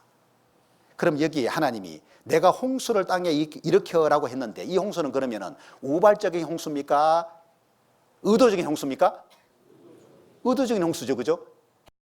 자연재해가 아니다 그 말이죠. 그냥 기상이변으로 생기는 어떤 그런 홍수가 아니고 심판을 위해서 하나님이 계획적이고 의도적으로 일으킨 홍수예요. 그런데 여러분, 이 홍수가 지금 우리 시대에 일어나는 홍수 생각하면 안 됩니다. 엄청난 홍수였는데요. 어느 정도였느냐? 7장 17절 홍수가 땅에 며칠이요? 40일을 있었는지라. 40일 밤낮 비가 쏟아진 거예요. 물이 많아져 방주가 땅에서 떠올랐고 물이 더 많아져 땅에 창일함에 넘쳤다 그 말이죠. 방주가 물 위에 떠다녔으며 물이 땅에 더욱 창일함에 천하의 높은 산이 다 덮였더니 물이 불어서 15규빗이 오름에 뭐가 덮였다고요? 산들이 덮인지라. 세계 높은 산들 다 덮여버린 거예요. 이 홍수로. 과학자들이 말하기를 이 당시에 산들 높이가 3,000m가 넘는 산은 없었다 그럽니다. 그거 맞는 말입니다. 노아 홍수 이후에 골짜기가 내려가고 산이 올라가는 융기현상이라는 게 생겨난 거예요. 그래서 높은 산들이 생겨난 겁니다. 이 당시에 3,000m가 넘는 산이 없었기 때문에 노아 시대 홍수에 의해서 세계적으로 높은 산들이 다 덮이는 것이 실제로 가능했던 거예요. 현재 에베레스트 산이 8,848m인데 에베레스트 정상도 물에 덮였습니다. 그래서 물에 의해서 만들어진 옐로우 밴드라고 하는데 그 지층이, 해저의 지층이 만들어져 있는 거예요.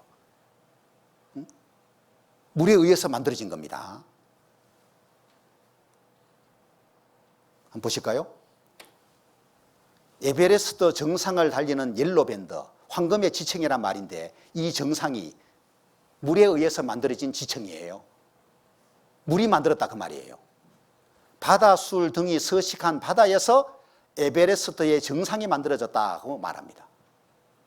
에베레스트 정상이 물이 완전히 덮인 바다였다 그 말이에요. 이해되시죠? 지금은 8,000m가 넘지만은 이 당시에는 8,000m가 안 됐다 그 말이에요. 옷으로 덮음같이 땅을 바다로 덮으심에 물이 산들 위에 섰더니 노아 홍수를 가리키는 거고, 산은 오르고 골짜기는 내려갔나이다. 이걸 과학용어로 융기라고 그러는 거예요. 그래서 높은 산들이 생겨난 거예요. 골짜기는 내려가고. 이 비가 40일 밤낮 내렸는데 이 비가 어디에서 온 거냐 하면은 큰 기품의 샘이 터지고 하늘에 창이 열려서 40주야를 비가 땅에 쏟아졌다. 큰 기품의 샘은 지하수가 터져서 지상으로 올라온 걸 말해요. 지금도 땅 아래에 말이에요, 거대한 바다가 있다고 말합니다. 동아시아 및 지구 내부에 거대한 바다가 있다. 땅 속에 물이 엄청나게 많은 거예요. 그 일부가 노아 시대에 지상으로 터져서 올라온 거예요. 그리고 하늘의 창이 열렸다는 이 표현은 뭘 말하느냐 하면은, 하늘의 창이 열렸다는 표현은 초기 지구가 이 지구를 둘러싸고 있는 워러 캐노피, 이게 수증기층이 있었던 거예요. 창세기 1장에 보면은 둘째 날에 하나님이 궁창을 만드시고 궁창 아래의 물과 궁창 위의 물로 나뉘게 하신 거예요. 궁창이 뭐냐 하면은 이게 궁창인데, 궁창 아래의 물은 대표적인 게 바다고 궁창 위의 물은 둘러싸고 있는 이 물층을 가리키는 거예요. 창조 둘째 날에 하나님이 이렇게 하셨는데, 하늘에 창이 열렸다는 것은 이게 쏟아져 버린 거예요. 그냥 수증기층이 액체 상태가 돼가지고 쏟아져 버린 거예요. 이 궁창 위의 물이 지구를 이렇게 감싸고 있을 당시에는 태양으로 오는 빛 중에 해로운 거는 다 차단시키고 이로운 것만 받아들였던 거예요. 그 덕분에 인간 수명이 900살 가능했다고 말합니다. 노아 홍수 전엔 하늘에 물층이 존재했기 때문에 햇빛 속에 들어있는 생물의 해로운 고주파, 방사선, 자외선 이런 것들 차단시켜서 적당한 온도, 햇볕 보내서 지구 전체가 온난한 기후였다. 맞는 말입니다. 노아가 950세를 살고 죽었는데 아들 셈은 600세 살고 죽고 점점 수명 줄어드는 거 봐봐요. 다윗은 70세를 살고 죽었습니다. 노아 홍수 이후에 급격하게 수명이 줄어드는 걸 볼 수 있는데, 이거는 환경의 차이 때문에 그래요. 홍수 전의 지구 환경하고 홍수 후의 지구 환경이 완전 다른 거예요. 그래서 우리는 100세 사는 것도 지금 어려운 거예요. 의학이 발달해서 100세 사는 것이 100세 시대가 된 건 맞지만은 쉽지가 않은 거예요. 자, 창세기에 기록되어 있는 노아 시대의 이 지구를 덮었던 대홍수 있죠? 이거 신화입니까? 역사입니까? 역사입니다. 역사. 인간 역사 속에 실제로 이게 있었던 거예요. 많은 증거들이 있는데, 저는 이제 이거 많은 증거들 중에 주로 보여드리는 것이 좀 지질학적 측면에서 보여드립니다. 왜 그러냐면은 홍수가 물이잖아요. 물이 이 세상을 덮은 거기 때문에 전 지구에 흔적을 남겨놓고 있는 거예요. 물에 의해서 만들어진 흔적들이 전 지구에서 발견되는 거예요. 이게 어느 대륙에도 없는 곳이 없어요. 그래서 지층을 잘 살펴보면, 이 땅을 잘 살펴보면은 진짜 노아 시대의 대홍수가 남겨놓은 흔적을 발견하게 되기 때문에 야, 이 노아 홍수 사건이 신화가 아닌 실제 역사였구나 라는 걸 믿을 수가 있는 거예요. 창세기의 대홍수는 지역적 홍수가 아니고요, 어느 한 나라에서 일어나는 그런 홍수가 아니고 전 지구적인 대홍수였습니다. 왜? 천하의 높은 산이 다 덮였기 때문에. 전 지구를 다 덮은 거예요. 지구를 다 덮은 홍수가 남겨놓은 흔적들이 세계에서 발견되는데, 이 높은 산들 한번 봐요. 물이 흘러가면서 남겨놓은 흔적들입니다. 이게 물이 만드는 흔적이에요. 물에 의해서 만들어진 것들이에요. 이런 것들이 세계적으로 발견된다 그 말입니다. 그리고 전지구적 대홍수였다는 과학적 증거들이 아주 많습니다. 그 중에 지질학적 증거로 6가지를 말하면은 해 수면보다 훨씬 높은 곳에 있는 바다 생물 화석, 바다에 서식하는 생물들 화석이 높은 산 꼭대기에서 발견돼요. 급격히 매몰되어 있는 동식물들, 갑작스러운 홍수에 의해서 도망갈 틈 없이 묻혀버린 거예요. 그냥 광대한 지역에 걸쳐 확장되어 있는 급속하게 퇴적된 퇴적 지층들, 먼 거리까지 운반된 퇴적물들, 물이 흘러가면서 지층들 사이에 침식 흔적이 없는 거, 빠르게 연속적으로 쌓인 많은 지층들, 이런 것들인데, 지구를 구성하는 물질의 95%가 화성암입니다. 이거는 처음 지구 만들었을 때의 물질이에요. 화성암. 그런데 지구 표면의 75%가 퇴적암으로 이루어져 있는데, 이 퇴적암은 홍수에 의해서 만들어진 거예요. 이거 보시면은 그랜드 캐년 계곡에 가면은 지층이 어떻게 이루어진지 알 수 있는데, 맨 아래에 지금 이 지층 있죠? 이거를 지질학에서는 시생대층이라고 이름 붙였는데, 이거는 기억을 안 해도 됩니다. 이게 바로 화성암으로 이루어져 있는 거예요. 이건 초기 지구 하나에 만들어졌을 때의 그 물질이에요. 화성암. 95%가 화성암으로 이루어져 있는데, 그 위에 있는 지층을 원생대층이라 그러고, 그 위에 있는 지층을 현생대층이라 그러는데, 퇴적층으로 이루어져 있는 거예요. 홍수가 만들어낸 층이다 그 말이에요. 그래서 미국의 그랜드 캐년 가면은 엄청난 홍수의 흔적을 발견하게 되는데, 두꺼운 퇴적암이 대륙 표면의 75%로 덮여져 있는 거예요. 이거는요, 강, 바람, 빙하 이런 적은 규모로는 만들어질 수가 없고, 바다가 대륙을 덮어야지만 가능하다고 말합니다. 홍수가 만들어낸 퇴적층입니다. 이게 지층이 시루떡 모양으로 암석과 암석이 서로 교대로 층을 이루고 있죠. 진짜 시루떡처럼 보이죠? 먹고 싶어요? 물이 흘러가면서 만든 겁니다. 다 퇴적층이에요. 이게 퇴적층이 돌로 굳은 걸 퇴적암이라 그래요. 물이 만든 겁니다. 봐요. 엄청난 물이 급속하게 흘러가면서 만든 겁니다. 다 이거 봐요. 처음 지구 만들었을 때는 없었던 거라니까. 이게 홍수에 의해서 만들어진 거예요. 그래서 자갈, 모래, 진흙 등으로 이루어진 암석들이 층을 이루고 있는 것을 지층이라고 말하거든요. 이 지층 보세요. 이게 굽어 있는 거 보입니까? 누가 이걸 접을 수 있냐고요. 예? 이거 물이 아니면 못하는 거. 이게 엄청난 속도로 물이 흘러가면서 그저 굽어버린 거. 이게 여기도 봐요. 막 S자로 굽어버린 거예요. 그냥 물이 흘러가면서. 이게 대홍수를 말하는 거예요. 경남 고성에는 수평인 지층이 발견되고 여기 여수 사도 가면은 끊어진 지층이 발견되거든요. 물이 흐르면서 그죠? 쌓인 시간이 다른 거예요. 하나가 먼저 흘러서 쌓았는데 나중에 또 와가 또 쌓아버린 거예요, 이게. 그리고 전북 군산에 가면은 휘어진 지층이 발견되는 거예요. 뭐야 이게? 보통 물 흘러가지고 이런 일 안 일어나는 거 아시죠? 대답 안 한 거 봐요. 응? 엄청난 홍수가 있었다는 증거입니다.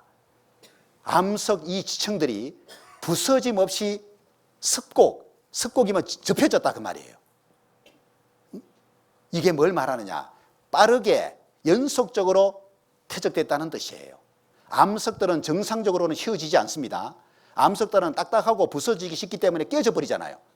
그러나 도처에서 부서지지 않고 휘어져 있는 전체 지층의 층서들을 발견하게 되는데, 이는 모든 암석 지층들이 급격히 퇴적되었고 암석으로 굳어지기 전에 아직 젖혀 있어 휘어지기 쉬운 상태로 있을 동안에 접혀졌다는 걸 말해주는 거예요. 굳어져 버리면 접혀질 수가 없잖아요. 깨어져 버리지. 그래서 암석으로 굳어지기 전에 접혀져서 시간 지나서 암석으로 굳어져 버린 거예요. 홍수의 흔적이라니까 이게요.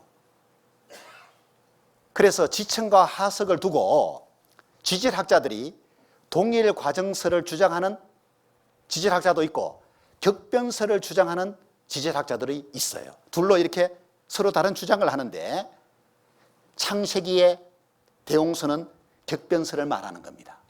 동일 과정설이 아니고, 동일 과정설이란 말은 진화론하고 같이 가는 건데, 퇴적 지층이 형성되는 과정이 오랜 시간 동안 매우 느린 과정을 거쳐 만들어졌다고 말하는 게 동일 과정설이에요. 이렇게 말하는 지질학자들이 많아요. 그래서 진화론 또 이걸 기반으로 해가지고 화석 연대 계산을 하는 거예요. 그래서 아래에 있는 지층에서 발견되는 화석이 오래된 거고 위에서 발견되는 것은 새롭게 생겨난 거다. 이렇게 계산해 버리는 거예요. 그래서 진화론이 더 이것하고 맞물려서 가버리는 거예요. 화석상의 진화 과정도 지층의 순서에 따라 묻혔다고 해석하는 게 동일 과정설이고, 격변설은 전 지구를 뒤덮은 대홍수가 한 번 있었고 그때 일어난 격변적 작용으로 지층과 화석이 생겼다는 해석입니다. 창세기 대홍수를 말해주고 있는 거예요. 이게 둘 중에 하나가 정답인데 이것도 여러분들이 판단하셔야 될 몫이고, 격변설이 힘을 얻게 된 계기가 뭐였냐 하면은 미국의 세인트 헬렌스 산이 화산이 폭발해서 폭파해 버렸습니다. 처음부터 이런 모양이 아니고 이 상태였는데 1980년에 화산이 폭발하면서, 여기 만년설이었거든요. 눈이 덮여 있는 상태였는데 화산 폭발하면서 그 눈이 녹아가지고 저탕류 물과 함께 퇴적물이 한꺼번에 썰어가지고 쫙 흘러가면서요 9시간 만에 30m 깊이의 협곡을 3개나 만들어버린 거예요. 단 9시간 만에. 그래서 야, 이 동일 과정설이 이거 아니구나, 이거 격변설이 맞구나, 이거를 더 생각하게 된 계기입니다. 한번 보세요. 리틀 그랜드 캐니언이라 불리는 곳.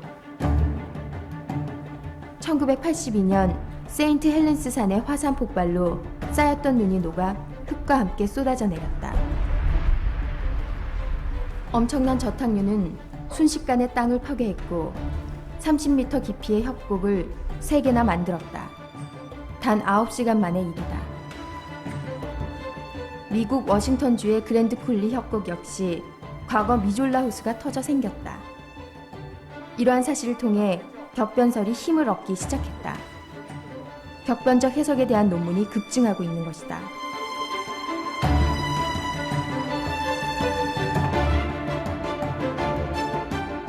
2000년 6월 그랜드 캐니언 형성에 대한 심포지엄이 열렸다.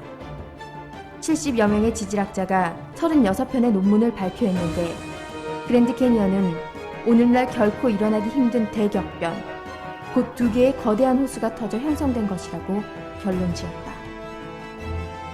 이미 오래전 한 창조과학자가 성경을 토대로 주장한 내용이 이날 과학적 사실로 입증된 거다.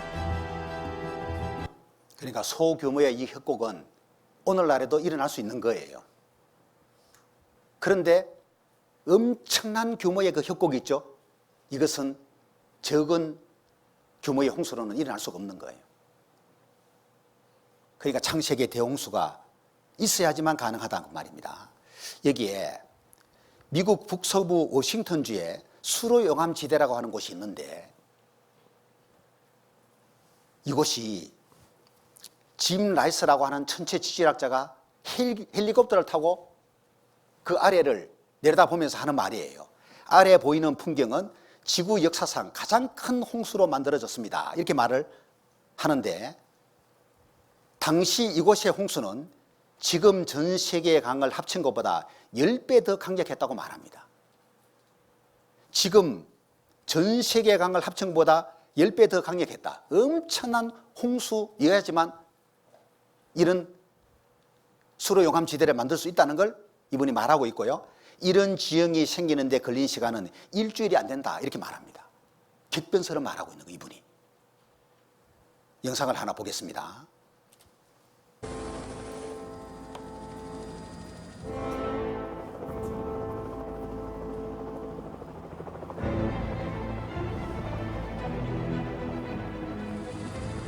미국 북서부 워싱턴주의 수로용암지대. 이곳에 오면 물이 어떻게 흔적을 남기는지 한눈에 볼 수 있다. This landscape we're flying over is the result of one of the largest floods on the planet Earth. 짐 라이스 박사는 천체 지질학자로 이런 지형이 생겨난 지질학적 과정을 연구한다. It's kind of like we've arrived on the scene of the crime after the crime was committed. This is the evidence left behind, and the fun of the geologist is trying to take this evidence that's left in the rock and in the landforms and piece it together and try to develop the story.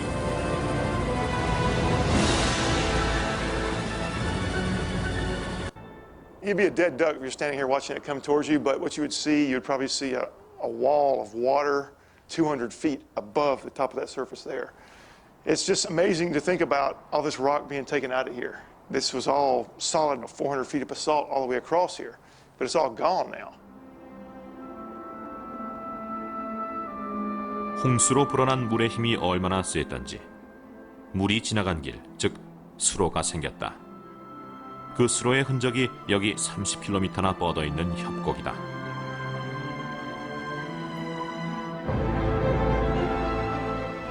물이 한꺼번에 몰리면서 말발굽 모양의 절벽을 만들며 흘러넘치기도 했다. 높이가 120m나 되는 이 절벽은 세계에서 가장 큰 폭포로 변신했을 것이다. 더군다나 이 모든 일은 아주 짧은 시간에 일어났다. This landscape probably was created in less than a week. It's instantaneous geologically.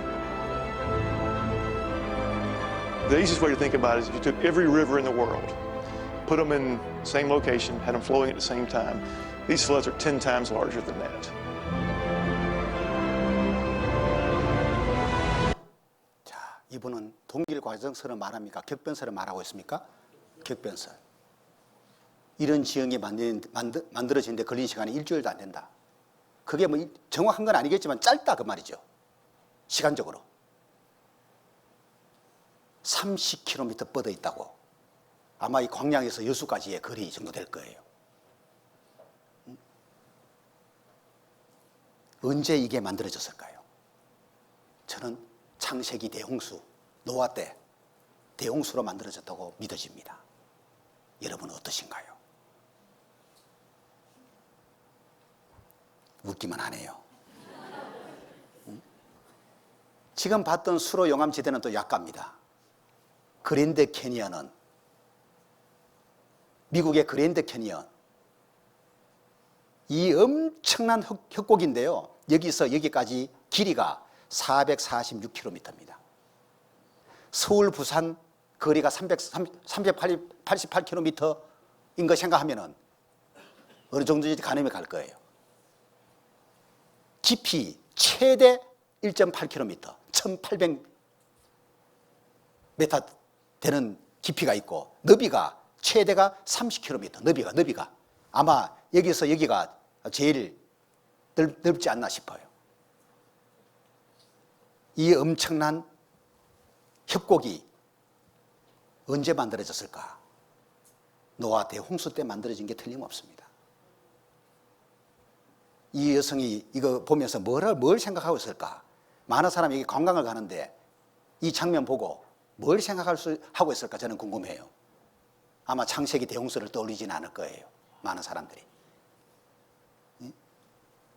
정말 여기 한번 가보고 싶은데 가기가 쉽지 않으니까 사진으로만 보셔요. 그리고 또 하나 증거를 말씀드리면 화석입니다. 지금은 지층을 보여드렸고, 지층 안에서 발견되는, 특히 퇴적층 안에서 발견되는 화석인데요. 현재는 생물이 죽어도 화석이 되는 일이 극히 드물죠. 이유가 뭐냐면은 퇴적물이 쌓이는 속도가 느리기 때문에 다른 생물의 먹이가 되거나 분해돼 버려요. 썩어버린다 그 말이에요. 그런데 잘 보존된 생물의 화석과 여러 종류의 생물들이 뒤섞인 채로 땅속에서 수없이 많이 발견되는 것은 홍수에 의해서 분해될 틈이 없이 급격히 퇴적물 속에 파묻힌 증거가 된다 그 말입니다. 화석은 그렇게 만들어지는 거예요. 지구 역사상 가장 컸던 대멸종의 사건은 노아 홍수였습니다. 격변적 매몰에 의한 화석의 생성, 화석이 만들어진 것은 격변적 매몰에 의해서 만들어진 거다. 공룡과 매머드가 무더기로 화석 무덤을 이룬 것도 있고, 부패하기 쉬운 잠자리 해파리, 식물체와 같은 생물도 화석으로 발견됩니다. 이것은 부패하기 전에 급격한 변화가 있었음을 보여주는 거고, 집단으로 화석 발견되는 경우도 있어요. 페루에 가면은 346마리의 고래들이 다른 생물들과 함께 화석화된 채로 발견이 된답니다.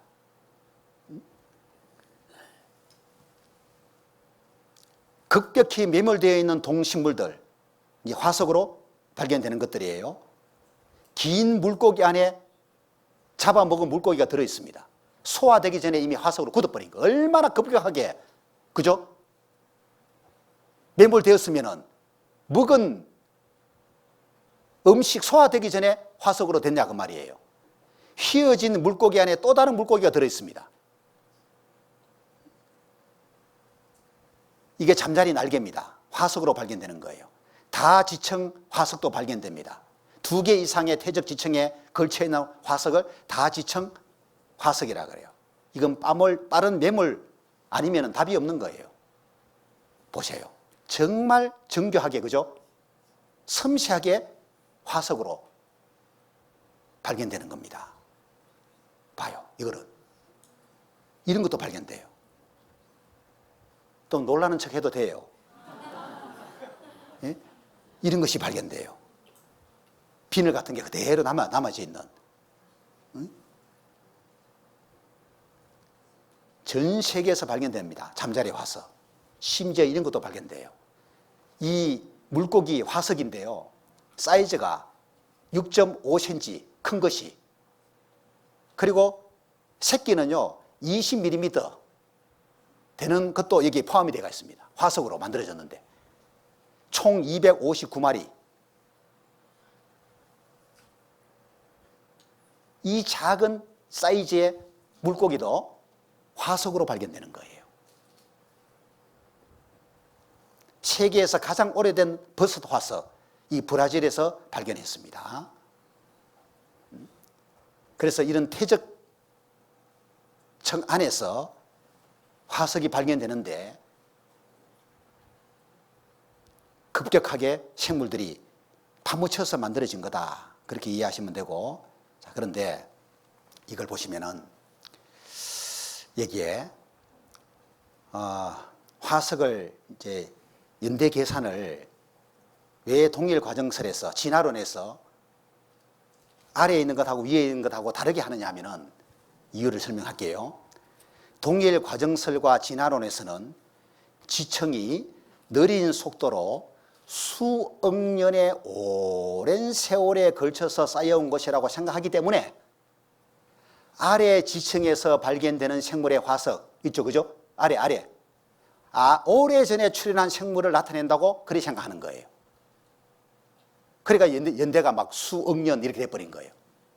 위의 지층에서 발견되는 것일수록 새로이 진화된 생물을 나타내는 것이라고 해석을 하는 거예요. 그래서 연대가 다르게 매겨지는 거예요, 이게. 자, 그런데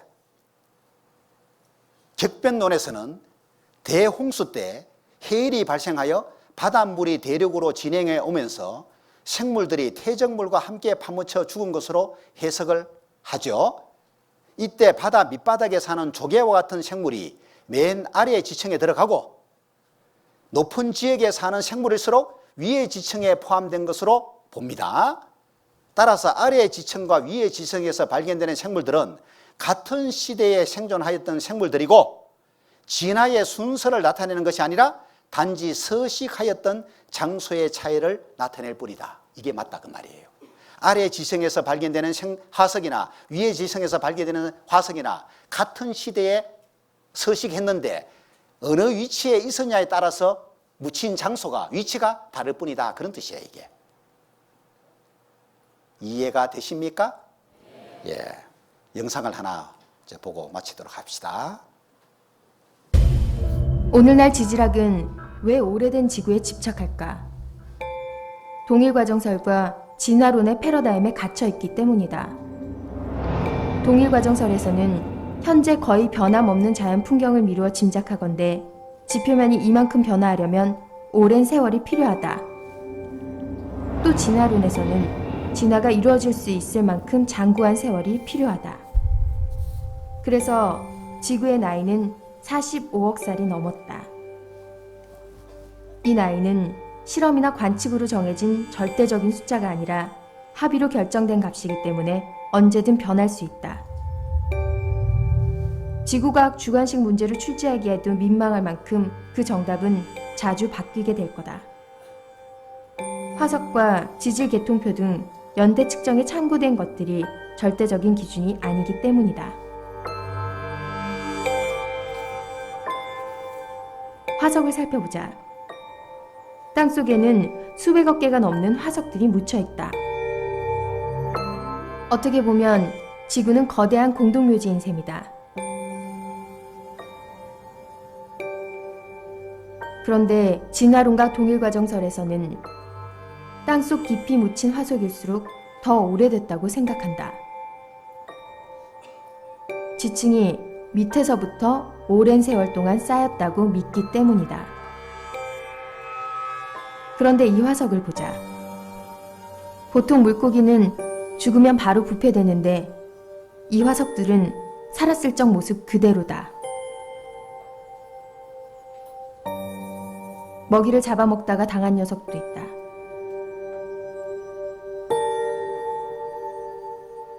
조개가 죽으면 껍데기가 벌어지는데 이 화석들은 하나같이 닫힌 채로 발견된다. 얘네들이 살아있을 때 갑자기 저탕 위에 매몰됐다는 뜻이다. 지층이 천천히 만들어진다면 결코 이런 모습을 간직할 수 없다. 그렇다면 화석이 묻힌 순서는 무엇을 의미할까? 단지 매몰 사고 현장의 위치를 알려줄 뿐이다. 발견되는 화석의 빈도수를 봐서도 알 수 있다. 지금까지 발견된 화석의 95%는 조개와 같은 무척추 동물이다. 나머지 5% 중에 또 95%는 바다 식물이다. 그리고 나머지의 대부분은 물고기와 곤충이고 육지동물 화석은 단지 0.0025% 뿐이다. 육지동물 화석은 도대체 왜 이렇게 없을까? 대홍수 때문이다. 대홍수 때 육지 동물이 화석이 되려면 물 밑바닥까지 수킬로미터를 내려가야 했을 테니까. 편견을 버리고 상식적으로 생각하면 화석은 오랜 진화의 증거가 아니라 대홍수 사건의 증거일 뿐이다. 자, 이렇게 되는 거예요. 그래서 뭐 박물관에 가서 화석 보실 때에 그 연대에 매겨놓은 거 있죠? 그거는 사실이 아닙니다. 동일 과정설과 진화론 관점에서 생각해서 매겨놓은 거예요. 왜 지층이 수억 년 동안 쌓이고 쌓였다고 생각하기 때문에 아래에 있는 화석이 오래전에 출현한 거고 점점 위로 갈수록 나중에 출현했다고 그렇게 생각하고 있는 거예요. 자, 육지동물 화석이 얼마 안 되는 거 보셨죠? 육지동물은 왜 화석되기가 어렵죠? 매몰되기가 쉽지 않잖아요. 위치가 높은 데 있으니까. 그래서 화석수가 아주 빈약하다 그 말이에요. 그럼 사람 화석은 있을까요, 없을까요? 사람 화석이 있습니다.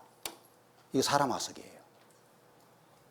엄마가 아기를 안고 있는 모습입니다. 대만 타이 중에서 4,800년 전 아기를 안고 숨진 어머니 화석이 발견된 거예요.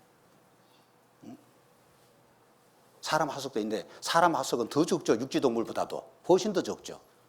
사람 화석되는 건 더 어렵죠. 도망 다니는데 뭘. 그래서 오늘 지층과 화석을 통해서 창세기의 대홍수가 역사적 사건이라는 걸 배웠습니다. 자, 성경은 과학적으로도 사실이고 역사적으로도 사실이에요. 따라해 보세요. 성경은 사실이다. 성경은 하나님의 말씀이다. 이런 확실한 증거를 가지고 있기 때문에 성경을 믿는 거예요. 그래서 막연하게 그런 믿는 그런 종교 생활 그 의미가 없어요. 내일은 더 확실한 증거를 또 보여드리면서 성경을 강연하겠습니다. 꼭 참석하시기 바랍니다. 기도하겠습니다. 살아계신 하나님, 오늘 둘째 날 강연을 마칩니다. 말씀을 배운 모든 사람들 굽어 살펴주시고 배운 말씀을 깊이 생각하고 마음에 반응해서 믿음을 가질 수 있도록 도와주시기 바랍니다.